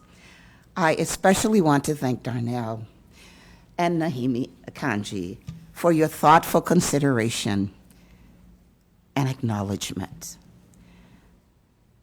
I share this award with all of the foot soldiers, the fellow foot soldiers, those past and those present, that continue to fight the good fight for political empowerment and economic empowerment and social justice for our people. Moreover, I share this award with my dear parents, my family, and the community that nurtured me to be a noble warrior for justice. I leave you with what I consider to be an instructive legacy of a preeminent civil rights attorney and legal defense lawyer, Attorney C.B. King, who happens to be from my hometown of Albany, Georgia. Albany. And his son is somewhere here tonight, Clennon King. And I will paraphrase. Let what good we have done in the lives we've lived and our occasional deeds of courage be a model to inspire action for generations born and those yet unborn. I'm sorry, I get emotional. And to keep aglow and let this moment be your heated instruction to keep aglow life's stress and to illumine the way for the legions of Hannibal that will follow. I thank you.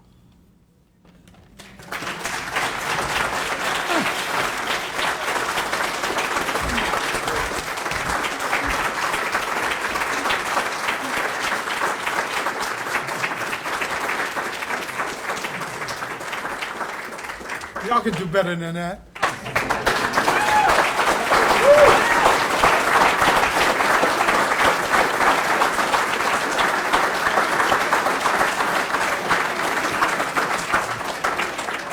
So as we close, I once again want to thank Suffolk University and all of the folks who are here at this institution for supporting our efforts.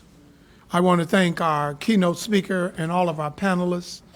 And I want to thank you, ladies and gentlemen, for taking the time out of your schedule. And lastly, I want to thank my team for helping organize and put this together. I believe I've been instructed to tell you about somewhere about 200 yards from here, we're going to do a friendly takeover at 6B Martini Lounge. So you're also welcome to join us there as we do a friendly takeover. Thank you so much for joining us tonight. And those of you who know what a friendly takeover, just follow me.